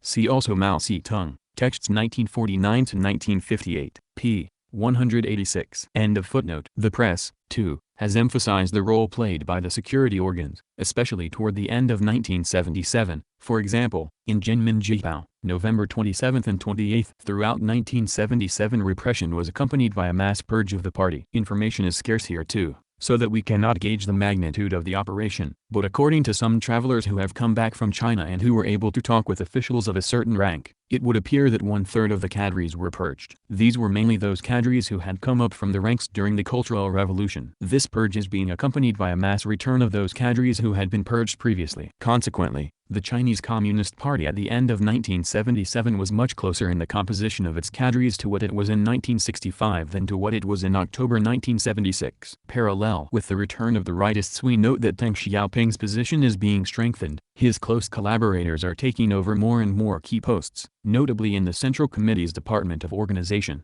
which decides appointments, transfers, promotions, and dismissals in all the party's bodies, in other central departments, and in a number of provinces. Footnote on party's bodies. For instance, Hu Yaoping became head of this department in December 1977. Formerly Secretary General of the Young Communist League, he was severely criticized during the Cultural Revolution for his revisionist conceptions. End of footnote. At the same time, stress is increasingly being laid on production, which takes precedence over the class struggle. Jinminjipao, December 12, 1977. This process is also accompanied by the creation of new targets for criticism. These targets have not yet been clearly designated, but it is possible to discern them amidst various changes of formulation. Thus the formulation calling for criticism of Liu Shaoqi, Lin Piao, and the Gang of Four is now often replaced by one which omits the name of Liu Shaoqi. It is now from time to time noted that we need to counterattack not only against the right but also against the left, the last word being put between quotation marks to show that what is meant is not really left. This declaration seems aimed at opening the way for a new campaign of criticism, as Jinminjipao of December 12, 1977, which carried it, added, "Not a few persons have proved incapable of distinguishing the real left from the fake left." At the beginning of 1978 this campaign continues, especially in the army paper, which attacks, without naming anyone, those who change direction with the wind, are experts in the 180-degree turn, and try to escape from their own responsibilities by joining in the criticism of the four. Footnote on 180-degree turn. See the article by Alan Jacob in Le Monde, January 13, 1978. End of footnote. Should this orientation be confirmed, it seems certain to lead to fresh purges which would strike at those who were active in criticizing Tang and then showed the same zeal against the four. Footnote. Is it necessary to recall that when Hua Kuofeng was appointed acting deputy prime minister in February 1976, he proposed that the campaign to criticize Deng Xiaoping be launched under the party's leadership? This fact was mentioned by the Army Daily on November 8, 1976, but Hua obviously said nothing further about it at the 11th Congress. See Quail China, pages 42–43. End of footnote. This review of the events which accompanied and followed the coup d'état of October 1976 is necessary if we are to appreciate the immediate conditions under which the coup d'état took place, and to obtain a partial view of some of its consequences. But it does not explain why these events took place, how they were determined by changes in relations of strength between the classes, and why these changes occurred. The last section will attempt to answer some of these questions. The changes in the relations of strength between the classes and the victory of a revisionist line. I have already disposed of the simplistic explanation according to which the new line of the Chinese Communist Party was dictated by the economic failure of the line previously followed. This explanation is fundamentally incorrect. In reality, as we have seen, the overall economic balance sheet of the years 1966–76 was a very positive one. One may, of course, consider that it could, and even should, have been better, and that in the years ahead there will have to be a certain speeding up of the tempo of economic development, but there is absolutely nothing to prove that this speed up could not have been brought about without abandoning the revolutionary line. provided that this line was rectified. That is why, as I see it, this abandonment cannot be accounted for by economic necessities, but only by a reversal of relations of strength between the classes. In the absence of a real balance sheet of the years 1966-76, it is impossible, and pointless, to try and list the ways in which the previous line could or should have been rectified. Only a broad discussion and social experimentation, neither of which took place, would have made it possible concretely to eliminate the mistakes that were committed by deepening the revolutionary line. One thing, in any case, is striking. In the municipality of Shanghai, where the revolutionary line was applied most coherently, with the least amount of interference from elements hostile to it, those who sabotaged it in practice while rallying to it in words, the economic results appear to have been excellent. Persons who have lived in China and worked in factories in Shanghai and in other cities generally report that in the Shanghai factories the atmosphere, as regards work and production, was generally as good as, and even, more often than not, better, than elsewhere. However, the defeat of the revolutionary line did not come from nowhere. Nor can it be explained merely by referring to the skill, cunning, or unscrupulousness of the opponents of this line. These factors certainly played a part, but they were not the essential ones. If the line suffered defeat, this was because, in a certain way, it had failed. It is quite vital to consider the nature and causes of this failure, which, ultimately, are to be sought on the plane of relations between the classes. Examination of this question ought to furnish answers with very wide application, affecting not China alone. I repeat, for the moment we can give only partial and provisional answers, but these will perhaps serve as the starting point for a wider-ranging study, which will include criticism of what may prove to be mistaken in the answers being offered here. It must first be said that the principal obstacle to our presenting adequately developed answers is the absence of a class analysis of present-day China. This is a serious and significant fact. The Chinese Communist Party has not produced such an analysis. Some of the four tried to fill this vacuum, but they did not succeed. They were prevented from doing so by an inadequate grasp of the theoretical concepts needed for a class analysis of the social formation in transition. This inadequacy was shown in the tendency to define the Chinese bourgeoisie of today not by reference to its place in production relations, but by its ideology or its political line, or, at best, by distribution relations conceived as an effect of bourgeois right. At bottom, the bourgeoisie was seen as a product of the superstructure and not of the economic base. This inadequacy had its source in the employment of the concept, which contradicts Marxism, of socialist ownership, itself conceived as an effect wrought upon the economic base by a change in the superstructure. This theoretical inadequacy had many causes, in particular the absence of a broad discussion free from ready-made formulas, and the barrage directed by the opponents of the revolutionary line against any attempt to develop such a class analysis. The bourgeoisie defended itself. It is no accident that one of the charges now brought against the four is that they wanted to carry out a class analysis of China, this being pointless, it is said, since such an analysis had long since been made by Mao Zedong. While the absence of a class analysis of present-day China constitutes an obstacle to a full understanding of the changes which have come about in class relations during recent years, it is also, and this is a much more serious matter, one of the reasons for the failure of the revolutionary line. One cannot transform class relations in a revolutionary way if one does not know what these relations are. Lacking this knowledge, a ruling party can only, in the end, maintain the status quo while endeavoring to modernize the economy. Footnote W. Ask Money develops this line of thought in his article China, Die Privilegierung der Intelligenz, Brültner Heft, January 1978, pages 27 ff. End of footnote. One cannot emphasize too strongly the gravity of a situation in which there is no party document presenting a materialistic analysis of the classes and social strata in China today, the social differentiation within the working class, and within the people's communes. Footnote on working class. As Ask Money it rightly asks, what do we know about this differentiation beyond the fact that 8 grades of wages exist? What do we know about differences in skill? About the role of seasonal workers? About relations between the workers in the small and medium factories of the country areas and the workers in the big factories in the towns? Ibid. p. 32. End of footnote. Footnote on People's Commune. Ask Money it notes also that we know practically nothing about the effects on social differentiation in the countryside of the campaigns to change the production processes which followed the establishment of the people's communes. End of footnote. The absence of a concrete analysis of the new class relations is reflected in the resort to stereotyped labeling. Examples of this are numerous. Thus, more than 20 years after the founding of the people's communes, the categories, which had meaning at the time when the communes were founded, of poor peasants, middle peasants, upper stratum middle peasants, rich peasants, and landlords are still being used. Footnote, and even at the time the communes were founded, these terms referred, in general, to social differentiation prior to the land reform, which is more than 25 years behind us.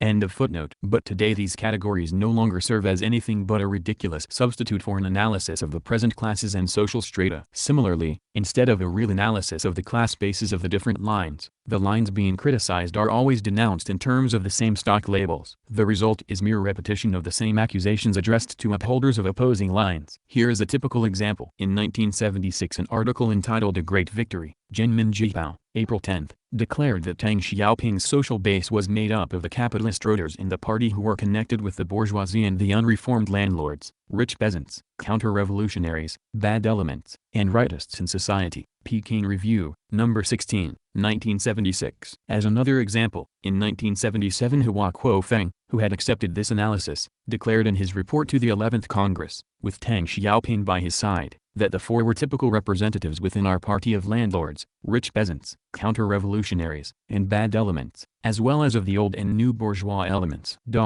Peking Review, No. 35, 1977. Such formulations reveal the leadership's inability or refusal to put before the party and the people a serious class analysis of the political lines being criticized. If it be supposed that such an analysis has indeed been made but has been kept secret, which is unlikely, this would be unworthy of a party which claims to be guiding the masses. Actually, there is every reason to assume that the leadership of the Chinese Communist Party has not carried out any fundamental analysis, and consequently has been unable to do more than repeat the same clichés. Footnote: when former cadres removed from office for having acted in an incorrect way are denounced, the recourse to stereotypes is also normal. They are almost all accused of being spies or secret agents. It was in these terms that Chiang Ching attacked a number of writers and artists during the Cultural Revolution, and it is in these terms that she is now being attacked in turn. Here, too, labels are being stuck on, instead of a concrete analysis being made. The repetition of this method implies that, instead of matters being explained to the masses, they are being refused any explanation. In this way their own history is obscured, and an attempt is made to destroy their historical memory, and so to disarm them, by the use of mutilated or forged documents and falsified photographs. When that happens, it is no longer a question of mere lack of analysis but of contempt for the masses. End of footnote. Of course, the fact that the struggles over vital questions which have divided the party in recent years have not been guided by a serious and rigorous class analysis does not mean that these struggles have not corresponded to profound class cleavages. But it does imply that these cleavages have been apprehended intuitively and globally, and so without subtlety. Under these conditions it is impossible to trace correct lines of demarcation, to deal properly with the secondary contradictions, which may thus assume an antagonistic character, and, therefore, to arrange compromises corresponding to the class alliances demanded if the transition to socialism is to be carried through. To a large extent, the history of the Cultural Revolution is that of an immense forward thrust, effected between May 1966 and February 1967, followed by a series of retreats and fresh advances. Footnote on the dates. This forward thrust developed from the summer of 1966 onward. It was preceded by an intense ideological class struggle in which the students and young workers played the role of a vanguard. During my visits to factories in the summer of 1967, the members of the revolutionary factory committees explained to me more than once that, at the beginning of the Cultural Revolution, most of the workers did not feel directly concerned, and often even sent away the students and young workers from other factories who wanted to talk with them. It was only little by little, through intense propaganda efforts, that the broad masses of the workers were brought into movement. I drew the attention of Maria Antonietta Mcshichi to this dialectic. She has retained from what I said to her the idea that in my view the Cultural Revolution was not a genuine mass movement but the ideological attempt of a vanguard to impose its own line and, as a result,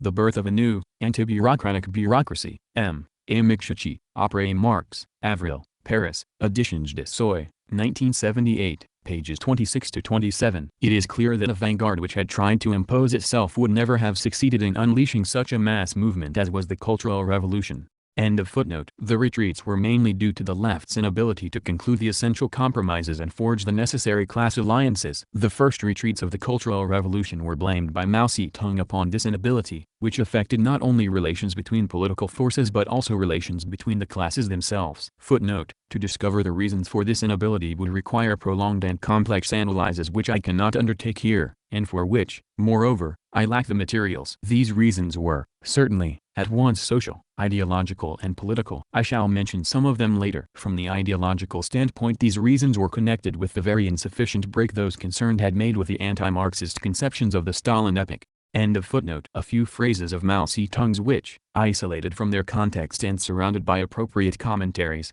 are now presented as criticisms of the four are actually pieces of advice given to them. not to isolate themselves, to avoid sectarianism, not to act hastily. Such advice is radically different from the criticism addressed by Mao Zedong to the supporters of the revisionist line, such as Liu Shaoqi or Tang Xiaoping. Apart from tactical problems, which concern relations between political forces, one of the factors which, it seems to me, played a decisive role in the defeat of the revolutionary line was its inability to deal correctly with the problem of the intellectuals and so, also, of the cadres. One of the results of this inability was that the four often appeared more apt to impose their news and get rid of their opponents than to implement a fully constructive political line. The supporters of the revolutionary line showed themselves able to build various forms of alliance between the working masses and the intellectuals, in particular, in the different forms of 3-in-1 combination. But they did not always manage to deal correctly with the contradictions within this alliance. Consequently, they tended to substitute coercion for political leadership. Antagonisms therefore developed, which engendered, on the part of some of the supporters of the left, measures of harassment and bullying and even acts of repression which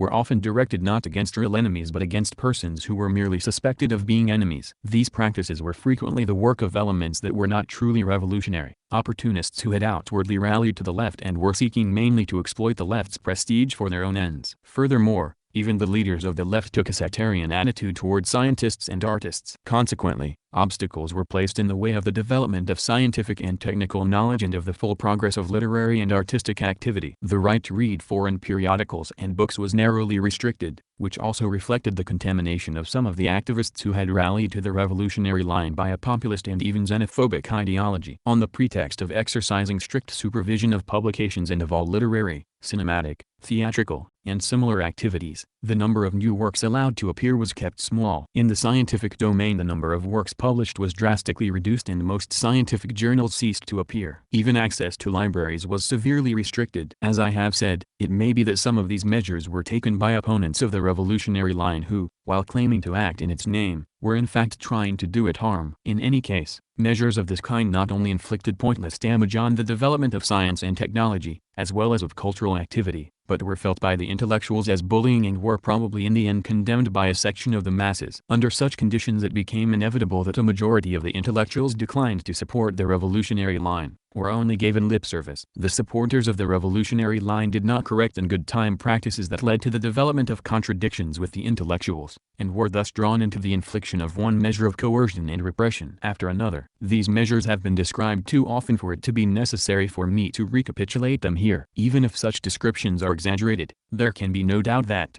basically, they correspond to some reality. To sum up the foregoing, I think we can accept the formulation of W. Askmoniat when he writes, under the heading Revolutionizing by Coercion, the alliance between the intelligentsia and the working classes did not take shape sufficiently, and to some extent there was even a deepening of mutual distrust and lack of understanding. Footnote, Askmoniat, China, p. 30. End of footnote. As soon as the element of coercion enters into what ought to be an alliance, it tends to spread. In the end, coercion was brought to bear upon a section of the masses as well, and gave rise to discontent, for example, among the young people who were compelled to go and live in country areas, often without being convinced that they should, or being adequately prepared for the move, and also among their families. Footnote, coercion did not necessarily or even frequently take the form of coercion by administrative means, but rather of social pressure. Further, it must be remembered that the problem of the departure, voluntary in varying degrees, of young people to the country districts affected not only the children of intellectuals but also those of workers. End of footnote. Unity of the masses therefore failed to develop. With increasing frequency, instead of the masses being allowed to express themselves, speakers appeared, acting instead and independently of them. Each time this happened the results obtained were unsound and the ground was prepared for a revisionist counteroffensive conducted under the banner of liberalization. No one who has not lived in China in this period can draw up a real balance sheet of these years. It is possible, however, to identify some characteristic features of these struggles, and,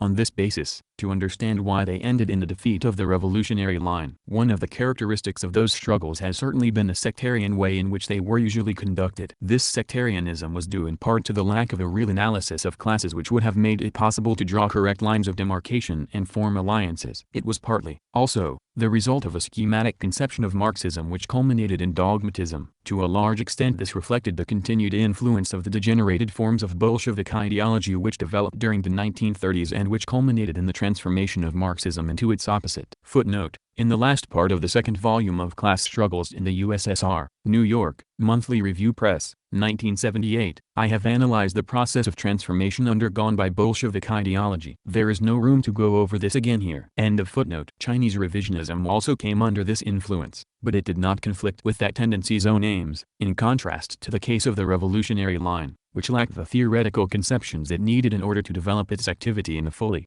coherent way. Revisionism in China was not in the least embarrassed by this situation. On the contrary, it was able, as a result, to make use of conceptions that were both dogmatic and eclectic. This eclecticism made the revisionist line seem less coercive. Accordingly, when Mao Zedong died, the discontent of the intellectuals, together with a certain lassitude among the masses, led a section of the latter, who, moreover, feared that there might be civil war, to rally to the revisionist line, after the supporters of this line had effected their coup d'état. One of the characteristics of the struggles of the last few years, which helps explain why the revolutionary line was defeated, has been the intensely personal aspect they have assumed. This personalization of the struggles culminated in a veritable cult of Mao. This cult may have briefly played a certain positive role, but, all things considered, it was a profoundly negative phenomenon. It enabled clever revisionist leaders to hide behind the trust that Mao is supposed to have shown them, to speak in his name, or to proclaim themselves his continuators. The examples of Lin Piao and Hua Kuofeng show that this is not merely a hypothetical possibility. The possibility in question is due to the fact that when struggles are personalized, instead of manifesting themselves mainly as conflicts over problems of principle and lines, they assume the appearance, despite general declarations which present them as being struggles between different lines, of personal combat between individuals who are out to get positions, and this applies at every level. Moreover, this appearance is obviously a factor in reality. The slogan "seize political power" has often led to political struggle becoming transformed into a hunt for positions, a hunt in which personal attacks on those occupying these positions have often played a bigger part than the struggle over principles. Footnote: see Ask Muniev's remarks on this subject. China, p. 31. End of footnote. However, the substitution of conflicts between persons for the struggle to transform class relations could only result, in the end, in producing indifference and weariness among the masses, since the latter could not see how their living and working conditions were affected by conflicts of this sort. The supporters of the revisionist line played upon this lassitude, putting themselves forward as those who would restore order and tranquility. Actually, as soon as they had taken power at the center, they threw themselves into the worst sort of persecutions, purges, and hunts for positions, but they did this with less publicity,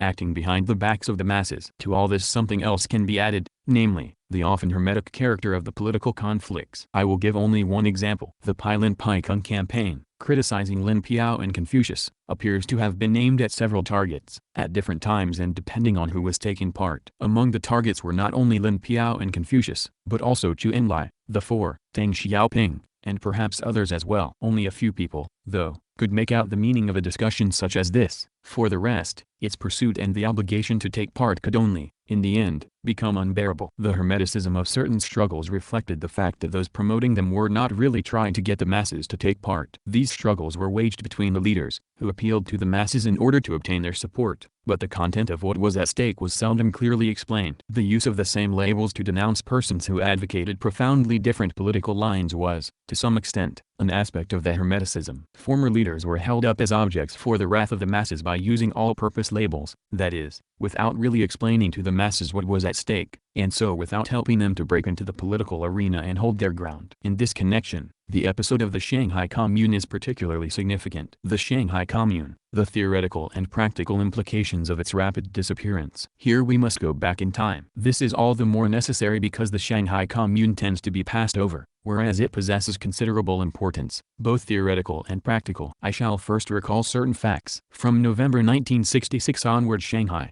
as well as some other industrial towns, notably Tientsin and places in the northeast, saw a multiplication in the number of factory committees devoted to the Cultural Revolution. These committees established dual power in the enterprises. They were a development ratified by a 12-point directive from the Central Group of the Cultural Revolution. Footnote: this document, dated November 17, 1966, was published by the newspaper of the Red Guards of the Peking Aeronautical Institute on December 23. See Chinese Communist Party, Documents of the Great Cultural Proletarian Revolution, Hong Kong, Yuri, 1966, p. 133. End of footnote. In the factories of Shanghai, The power of the Cultural Revolution Committees was thus established alongside that of the production groups, which were made up primarily of cadres. At the end of December the latter disintegrated, while the factory committees developed into mass revolutionary organizations, called headquarters. Although these had difficulty in agreeing among themselves, they all challenged the authority of the existing municipal council, which they accused of revisionism. In early January 1967, after meetings which over 1 million workers attended, the municipal council collapsed. Footnote: an account of these events is given in K.S. Carroll, The Second Chinese Revolution, London, Jonathan Cape, 1975, pages 215 ff.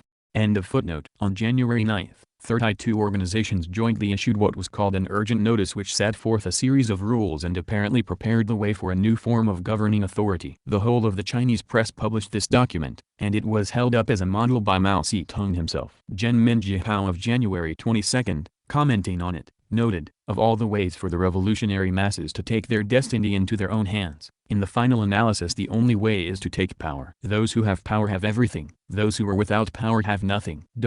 We, the worker, peasant, and soldier masses, are the indisputable masters of the New World. Footnote: Peking Review, January 26, 1967, pages 8-9. End of footnote. On the walls of the city appeared the slogan, "All power to the Commune." Nevertheless, developments took their time. It was not until February 5 that the Commune was proclaimed. At a meeting attended by 1 million workers, the speakers declared that the Municipal Party Committee and the City Council of Shanghai had been destroyed and that a new organ of power had been established, in keeping with the doctrines of Chairman Mao and the principles of the dictatorship of the proletariat.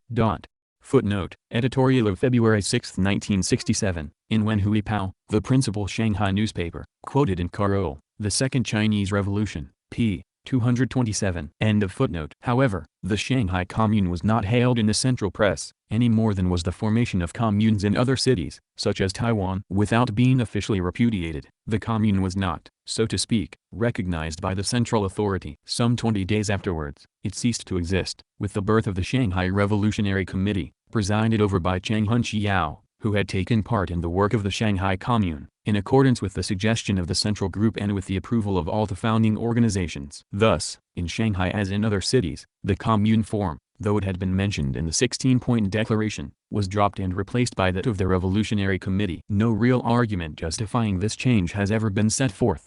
A variety of reasons have been given, mainly in Chang Hunqiao's speech of February 24, in which he alluded to Mao Zedong's remarks on the creation of the Shanghai Commune. Footnote: see Ibid, pages 229-31. Extensive extracts from this speech were reproduced in Survey of the China Mainland Press, number 4147. See also Mao Zedong, Le Grand Livre Rouge, 1949-1971, Paris, Flammarion, 1975, pages 224 ff.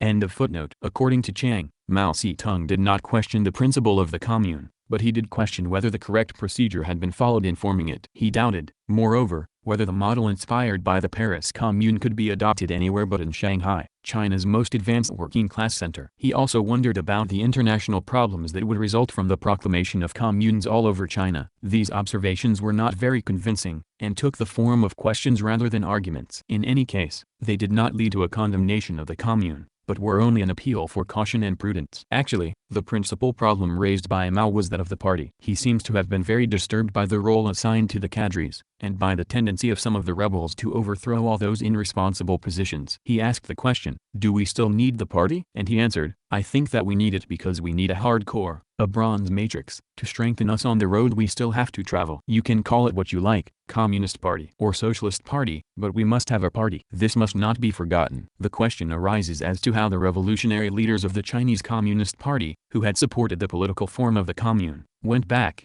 in practice, to their previous attitude, claiming that China was not ready for this political form. How did they thereby open up a new course, which was to be marked by a series of retreats interrupted by partial, but increasingly less effective, counteroffensives? In terms of the concrete unfolding of the Cultural Revolution, two sets of facts need to be taken into consideration. First, the various revolutionary organizations, in Shanghai and elsewhere, were apparently incapable of uniting. They tended to clash, often and violently, and to engage in efforts to outdo each other, efforts which risked causing confusion and mass elimination of honest and devoted cadres. Mao Zedong described this situation in July 1967, when he remarked on the inability shown by the most militant supporters of the Cultural Revolution to unite and to ally with all those with whom they ought to come to an agreement. Footnote: see Jean Daubier, Histoire de la Révolution culturelle prolétarienne en Chine, 1965–1969, Paris, Maspero, 1970. Pages 289 ff. End of footnote. The second set of facts is the negative reaction of the majority of party members at the highest level to the situation that developed at the beginning of 1967. These party members did not, in the main, take up revolutionary positions. Without saying so openly, they were hostile to the Cultural Revolution. And because they were a majority, their calls for moderation were listened to.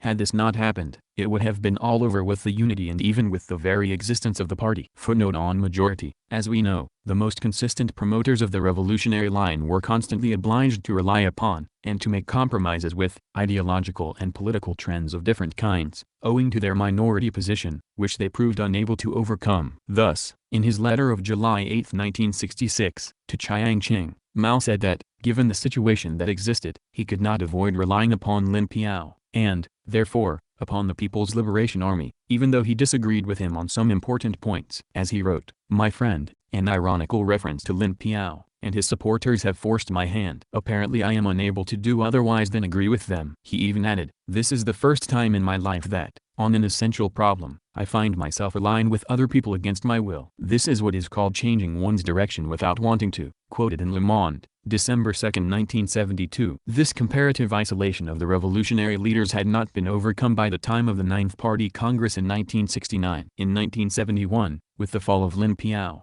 this caused the revolutionary leaders to enter into agreement with civilian cadres who were far from sympathetic to the Cultural Revolution. These cadres constituted the social and political basis on which Hua Kuo-feng was to rely in his coup d'état. I attempt later on to analyze some of the ideological reasons for this comparative isolation of the most consistent and most respected of the leaders advocating the revolutionary line. As for the social basis of this situation, that was doubtless constituted by the slight relative weight of the Chinese proletariat. The active elements of this class, especially among the young workers, formed a fundamental base upon which the revolutionary line's advocates were able to rely, and this was so to the very end, but it was a numerically weak base, so that various forms of agreement with petty bourgeois trends had to be entered into. The need for these agreements, and the conditions under which they were concluded, hindered to some extent the development of more radical theoretical positions. End of footnote. The attitude of many veterans of the revolution was expressed in Tan Chen Lin's speech at an enlarged session of the Political Bureau in January 1967, when he said,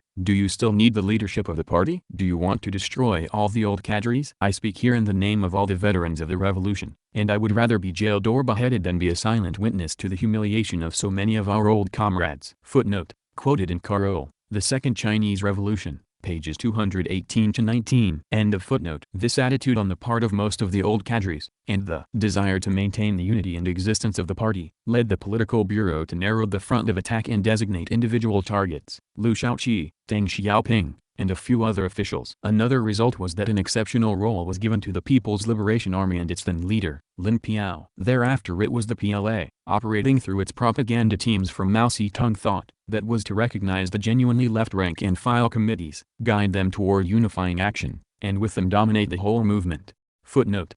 Ibid. p. 225. End of footnote. These decisions led to the withering away of the mass movement and to an increase in the influence of the PLA leaders in the apparatus of the party and of the state. Footnote. In fact, the leaders of the People's Liberation Army played a decisive political role for several years. Some commanders were undoubtedly in favor of revolutionary positions and did really help the left, but they were not the majority. The PLA was one of the apparatuses which had been least revolutionized. Between 1960 and 1965 it had, to be sure, experienced a movement for the study of Marxism, but this was conducted in the way in which Lin Piao conceived such a movement, a schematic and stereotyped way, so that, ultimately, it proved to be negative rather than positive in its effects. The relation of forces was never such as to enable the advocates of the revolutionary line really to tackle the problem of revolutionizing the PLA. In 1967 Mao was still hoping that the PLA would educate itself through its intervention in the Cultural Revolution. C.J. Daubier, Histoire, p. 293. Facts have shown that this did not happen. The high command of the PLA eventually gave its support to the revisionist line. Furthermore, the effort put in by the left to develop the workers' militias was not sufficiently sustained. Today these militias have been practically disarmed and put under the control of the PLA. At the same time, we see reappearing the anti-Marxist formulation which presents the PLA as the pillar of the dictatorship of the proletariat. End of footnote. In 1969, at the Ninth Party Congress, The PLA leaders played a decisive role. Of the 25 members elected to the political bureau, 14 were PLA generals. The mass movements characteristic of the first years of the Cultural Revolution were replaced by criticism campaigns organized from above. In 1971, the danger that the PLA leaders, grouped around Lin Piao, presented to the revolutionary trend was so great that Lin Piao was brusquely eliminated. But this did not make the revolutionary trend the majority trend in the party. Its representatives constituted only about one-third of the members of the political bureau. The supporters of the revolutionary line did not manage to strengthen their position in the party sufficiently to prevent comebacks by increasing numbers of rightist and revisionist elements. Finally, the coup d'état of October 1976, in which the PLA and the security services played a decisive part, was the culmination, in the forefront of the political stage, of a process which had been going on for years. This process was favored by the priority given to forms of organization led from above over mass movements with many different forms of organization. It was connected to the abandonment of the political form of the commune. The unfolding of events is not enough, however, to explain either this abandonment or the eventual defeat of the revolutionary line. Explanation of these facts calls for study of the problem of the party's relations with the mass organizations, and especially with organizations of the commune type, constituting organs of the power of the working masses. There was much that was contradictory in these relations. For one thing, the working masses were far from being spontaneously united and active. This circumstance was expressed in the development of contradictions among the masses, and it made it necessary to wage an ideological struggle to enable the proletarian and advanced elements of the masses to play an effective leading role. Here there arises the problem of the role to be played by a revolutionary party amid the contradictions that may split the masses and even bring about conflict between the different ideological and political trends which appear among them. The party's contradictory relations with the masses also bring up this question: is power in the hands of the masses, of their organizations and advanced elements, or is it in the party's hands? Or, putting it another way, is power wielded by the working people or is it wielded for them? Assuming that the ruling party can remain in the service of the working people without being placed under effective control by them. For Marx, in the Civil War in France, the commune is the organ of power, the political form of the dictatorship of the proletariat. Similarly, for Lenin, in State and Revolution,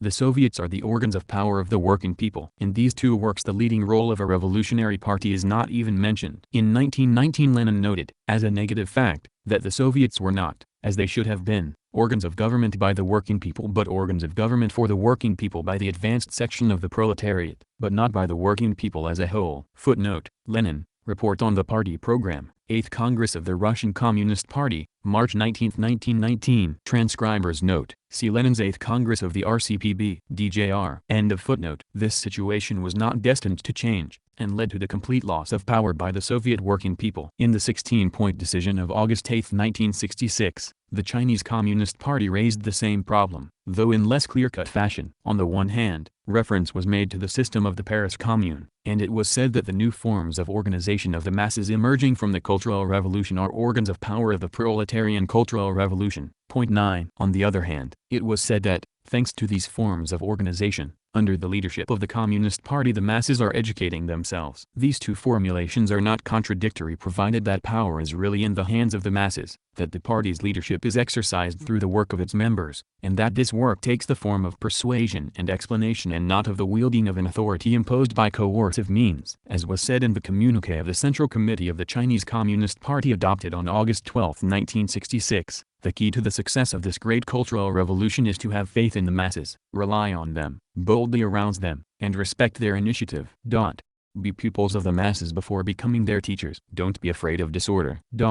Oppose the creation of a lot of restrictions to tie the hands of the masses. The substitution of revolutionary committees for the commune form in Shanghai, the role accorded to the PLA in choosing representatives of the masses, and the way in which these representatives were appointed to the revolutionary committees, all implied abandonment of the orientation which had been explicitly adopted in August 1966. This abandonment corresponded, as we have seen, to an evolution unfavorable to the revolutionary line in the relation of forces within the party leadership. Footnote: after the abandonment of the political form of the Shanghai Commune, tension between the role assigned to the party and that assigned to the masses recurred several times, but without resulting in any change in actual relations, for the same reasons as in 1967. Thus, in 1974 many Chinese workers raised this slogan: "We want to be masters of the state and of the factories, not slaves of production and work." At that time they supported the advocates of the revolutionary line. Today, since the coup d'état, this slogan is regarded as reactionary. C. P. Tissier, La ligne économique de la nouvelle direction chinoise pendant l'année 1977, Communism. November 1977 February 1978, pp.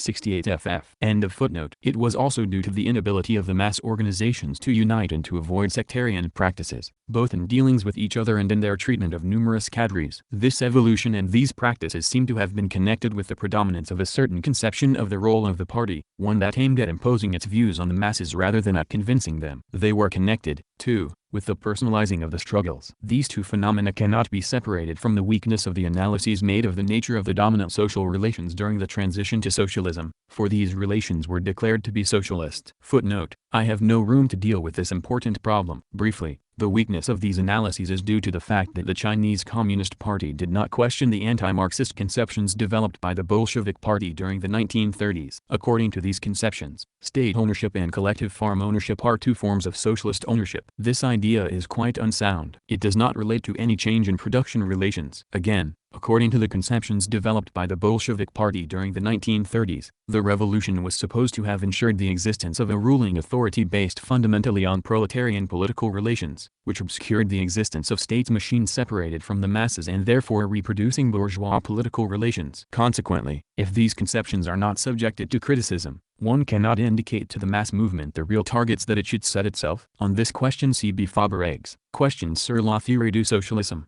Communism. November 1977 February 1978, pages 40 ff. Especially pages 45 to 49.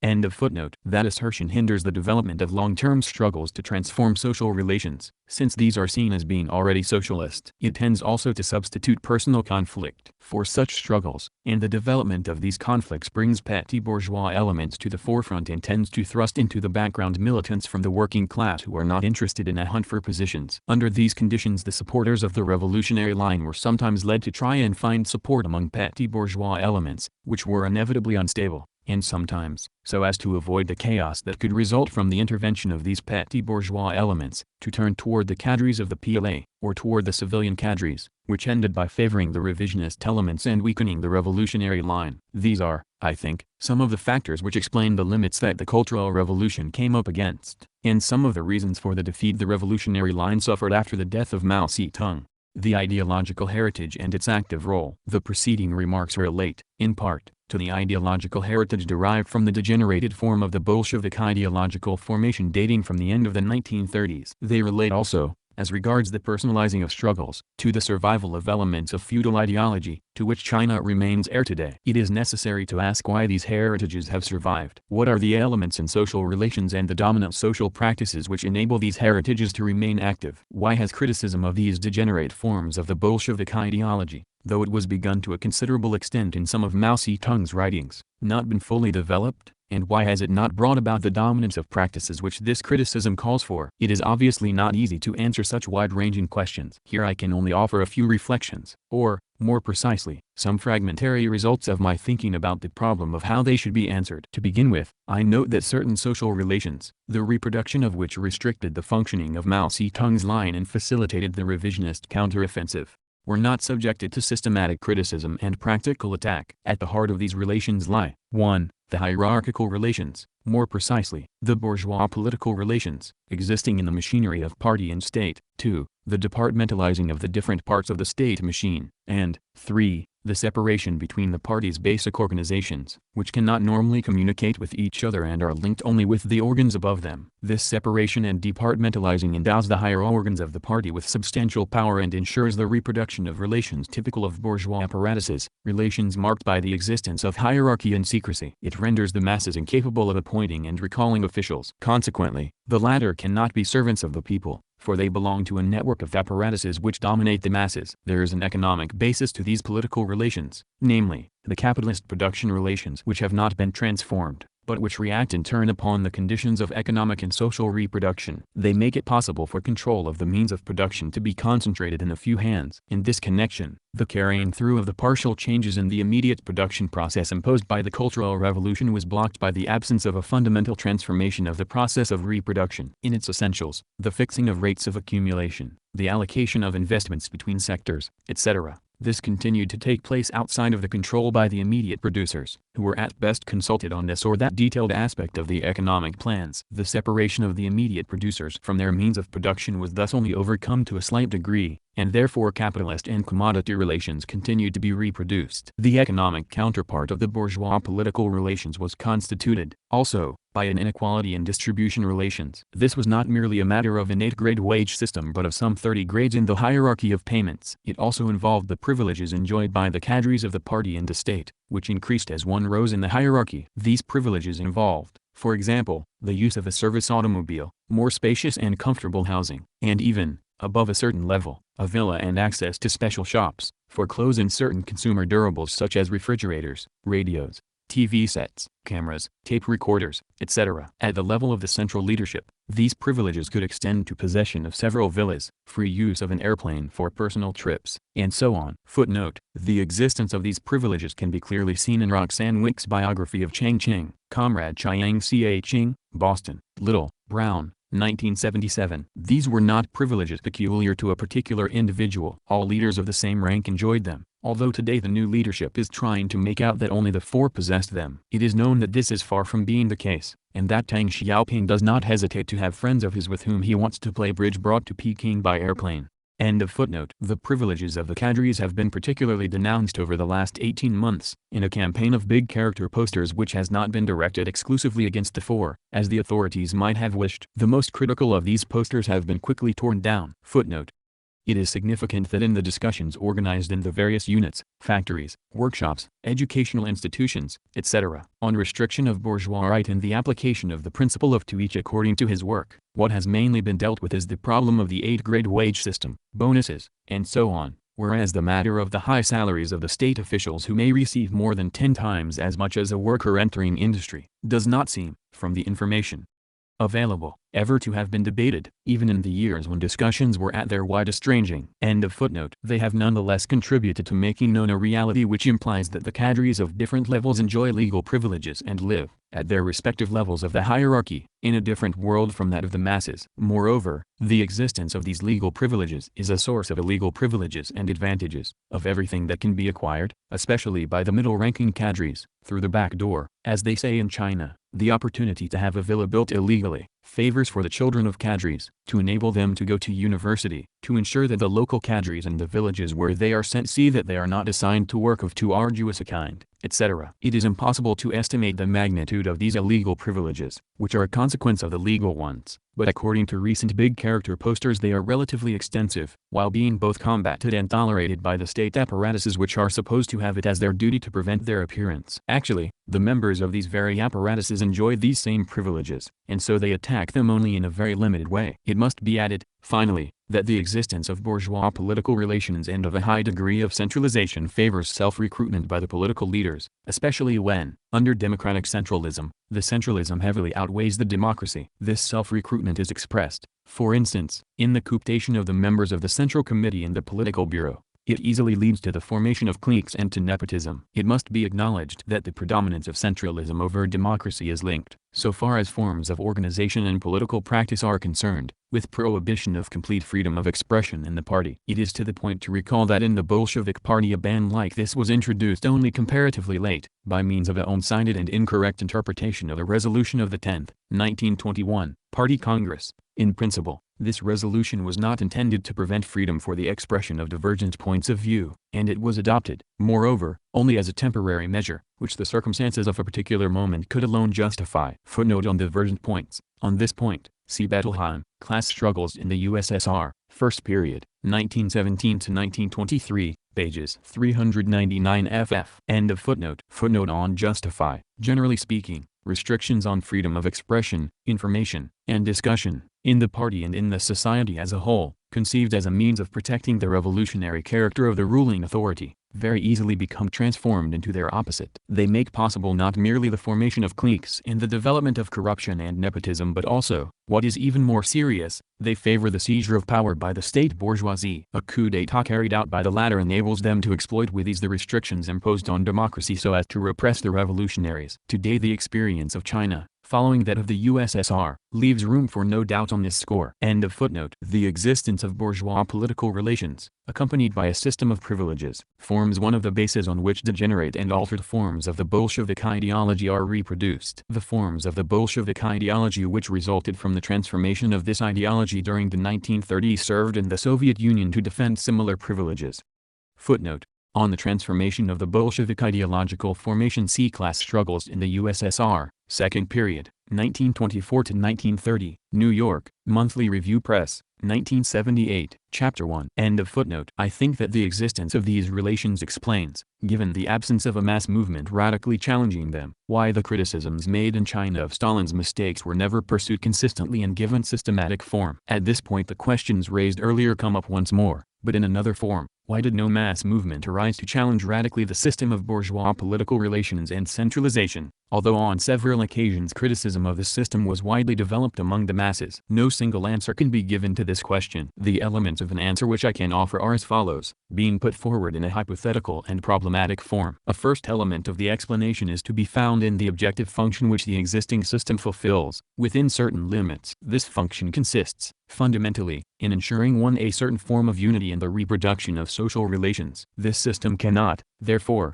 really be destroyed without being replaced by another form of unity. One does not truly destroy anything unless one puts something in its place. But this other form of unity can be discovered only by the social movement itself. It cannot be invented by theory. Social experimentation combined with theoretical criticism is here indispensable. The limitations imposed in this sphere upon mass social experimentation block the road to the discovery of forms of unity which could ensure a dominant role for the mass organizations, while not ruling out the possibility of a renovated and transformed party playing a leading ideological role. Secondly, it must be noted that the fear felt by the masses themselves that the existing form of unity might collapse contributed to preventing any radical challenge to the prevailing political relations. Thus, the Shanghai Commune could neither be maintained nor presented as a model. It was abandoned without this arousing any mass protest. Finally, the revolutionary committees increasingly constituted, de facto, a transformed form of existence of bourgeois political relations, under the pressure of the bourgeois class struggle and through the reproduction of a number of social practices. It is a question, in particular, of the methods of leadership, which are in contradiction with the development of genuine mass democracy. This latter requires that neither the free expression of opinions nor the multiform organization of the masses be hindered. However, diversity in the forms of intervention by the working people, through the multiplication of rebel organizations in the first phase of the Cultural Revolution, the use of big character posters expressing a great variety of opinions, and the appearance of uncensored publications by rebel organizations, was only a passing phase. The party cadres who were not criticized, and even those who themselves emerged from the Cultural Revolution, quickly set limits to these forms of intervention. They gradually replaced those who spoke for the different trends among the masses with representatives of the masses. These representatives were gradually consolidated in their positions and integrated with the established apparatuses. They were thus cut off from their base, and by subjecting this base to repetitious practices, they blocked the initiative of the working people in the expression of criticism. Such methods of leadership run counter to the advance towards socialism, which calls for a thoroughgoing democracy. These methods were consolidated by fear of seeing the unity of the reproduction process broken while the rise of new forms of unity still seemed uncertain. They were consolidated also by the absorption of the cadres who had emerged from the Cultural Revolution into a system of privileges which had not been fundamentally challenged, a system which some of these cadres sought to preserve in order to benefit from it. The imposition of anti-democratic practices contradicts the pursuit of a really revolutionary line, as well as some of Mao Zedong's watchwords. It is right to revolt against reactionaries. Going against the stream is a principle of Marxism-Leninism. Such practices justify the analyses made by Mao when in 1964 he said that the Chinese Communist Party was no more revolutionary in its essence than any other party, that a party which has been a revolutionary party can always change into its opposite and become counter-revolutionary and fascist, from which follows the need for the party to maintain its leading role not through coercion but through ideological struggle, accepting the existence of other political parties. Footnote on fascist. This idea was expressed clearly in 1964 in On Khrushchev's Phony Communism and Its Historical Lessons for the World, Peking, Foreign Languages Press, 1964, p. 72. End of footnote. Footnote on political parties. On the correct handling of contradictions among the people, 1957, Mao Zedong pointed out that it is useless to ban the expression of wrong ideas, for the ideas will still be there, and that Marxism can only develop through struggle. In the same work he said that a party as much as an individual has great need to hear opinions different from its own and that mutual supervision among the various parties is necessary, that the other democratic parties should exercise supervision over the Communist Party, Mao Zedong, on New Democracy, Peking, Foreign Languages Press, 1967, pages 151-58. End of footnote. For all these reasons, the predominance of anti-democratic practices contradicts the requirements for the revolution's advance. Ultimately, as we know, only the working people can accomplish their emancipation. Preventing progress in the activity of the masses means opposing the continuation of the revolution. The latter cannot go forward when the freedom of organization of the working people is hindered, when attempts are made to impose upon the masses, and upon the members of the party, unified thinking, whether this be done by persecuting and repressing those who think differently from the leaders or by organizing discussion meetings which turn into a mere repetition of what is regarded, at a particular moment, as being correct. Pursuit of the revolution also becomes impossible when obstacles are placed in the way of the activity of the masses by establishing a monopoly of information or by distorting historical truth, for such distortion prevents the masses from learning their own history, and therefore from acting on the present situation in a well-informed way. Eventually, these various hindrances can only lead to defeats in the struggle for the emancipation of the masses, for the development of social experimentation and of scientific knowledge, with a general mastery of this knowledge and political action based upon it. Footnote on knowledge. Such hindrances also stand in the way of what Marx calls free scientific inquiry, which, he says, has many enemies. Preface to the first edition of Capital. End of footnote. A revolutionary line which does not respect these requirements, or does not succeed in ensuring that they are respected, is not completely self-consistent. Whatever temporary gains it may make, it is doomed to suffer defeat in the end. In China this defeat has taken the form of a coup d'état by the supporters of the present revisionist line, with its liberal demagoguery and its deceitful economic promises. The present course and the prospects before it. The present course is, indeed, marked not only by economism and productivism but also by liberal demagoguery. While repression directed against the masses and against the revolutionaries is being practiced on a large scale, the talk is of 100 flowers, or even of 1,000 flowers. But these flowers are destined mainly for the intellectuals, on condition that they agree, where essentials are concerned, to repeat whatever the party says. Footnote on intellectuals. These 100 flowers are evidently a mere facade, aimed in the main at deceiving the intellectuals, who have been granted a few minor concessions.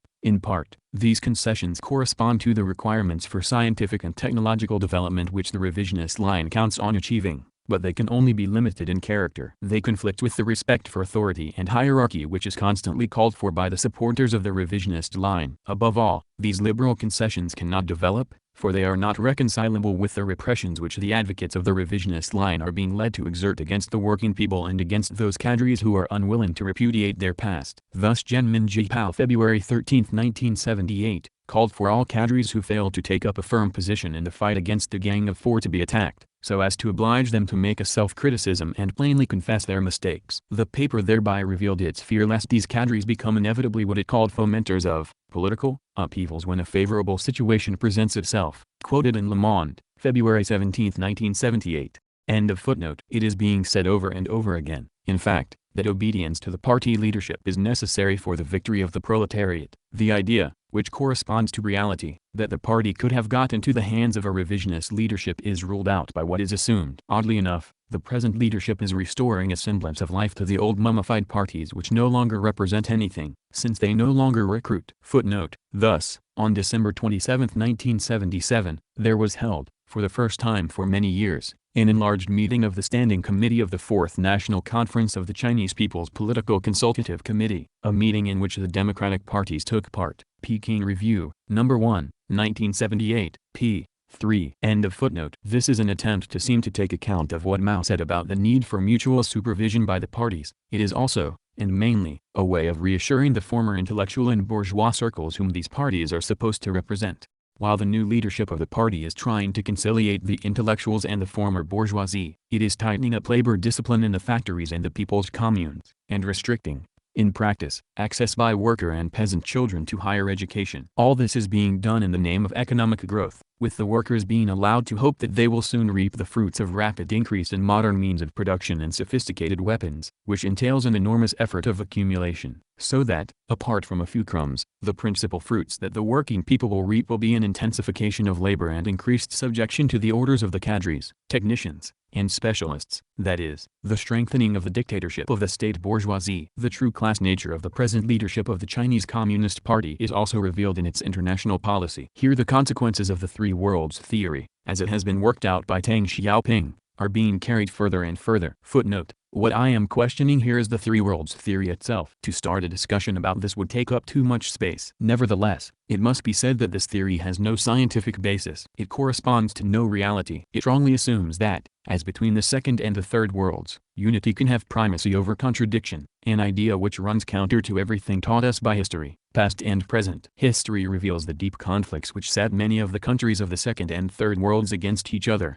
as well as the acute conflicts between some of the countries of the third world itself. History and present reality show us, too, how great are the relations of dependence binding most of the governments of these worlds to one or the other of the two superpowers. As I have said already, the argument from authority of those who claim that this theory derives from Mao Zedong cannot confer scientific value upon a theory which buries the class contradictions involved, to say nothing of the contradictions between countries. Besides which, even this claim does not seem to be well founded, since there is no published work of Mao's dealing with the matter. The first official proclamation of this theory occurred in Deng Xiaoping's speech at the United Nations. End of footnote. This has been shown, for example, in the backing given to French imperialist intervention in Africa and in support of the most reactionary regimes, those of Mobutu, Bokassa, and Idi Amin in Africa, that of Pinochet in Latin America. Footnote: on October 21, 1977, the ambassador of the People's Republic of China to Chile declared that his impression of Chile and of its head of state is excellent. El Mercurio,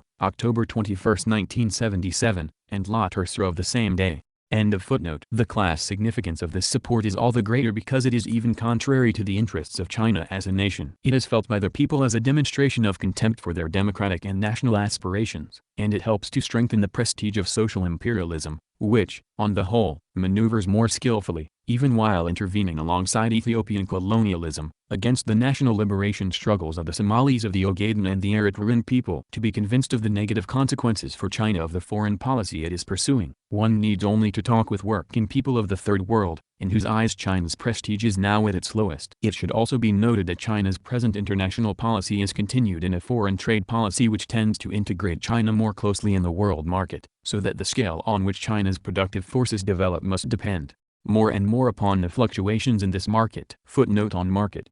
China is thus gradually losing the position it held as an example of a country capable of developing by means of its own resources. End of footnote. Thus, to the factors of crisis implicit in a sharp speeding up of the pace of accumulation are being added others originating from the outside. The new leadership of the Chinese Communist Party has been condemned by history. In the long run it can only suffer defeats, as the entire history of revisionism shows. It will therefore be forced increasingly to reveal its true face, which will become apparent to those who cannot or will not see this today. Actually, this leadership is sitting on a volcano. Even if it believes its own promises, these can only be refuted by facts. True, production may advance for a few years, especially in those branches of industry being given priority, but eventually the contradictions between industry and agriculture, town and country, mental work and manual work, accumulation and consumption, will worsen. For the road along which the present leadership of the party is leading China is the capitalist road. It may be that the majority of the Chinese people believe that the party is still leading them along the socialist road, and that the promises made will be kept. This circumstance,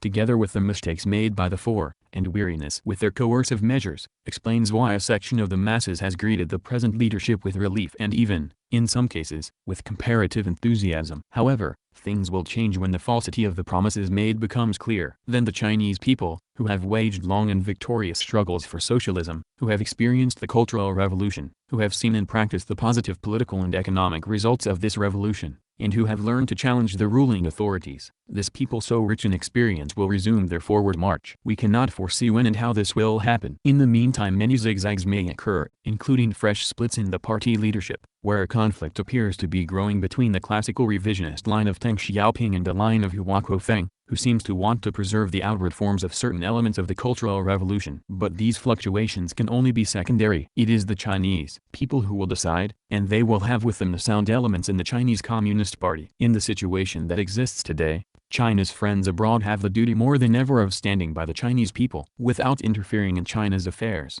they must avoid, above all, doing anything that might strengthen the prestige of the leaders who are dragging China along the road that leads to catastrophe. Furthermore, in face of the disillusionment of those in the rest of the world who see the Cultural Revolution being repudiated, without always understanding why, and who may come to despair of socialism, China's friends must try to explain how and why a revisionist line has momentarily triumphed. This explanation is all the more necessary because it can serve to reveal the roots of the mistakes made by the supporters of Mao Zedong's line, mistakes which resulted in their defeat. This knowledge is essential for all who want to fight for socialism, so as to limit the danger that these same mistakes may be reproduced in their own country or elsewhere. This task of explanation is long and complex. I have tried to begin it in the last sections, but I am well aware that this is, at best, only a first step in a long process of reflection, in which many people will have to take part if it is to succeed. In any case, thank you, dear Neil Burton, for having, by your letter, stimulated me to reply and so to put into writing the few contributions toward an explanation which I have offered here. Charles Bettelheim.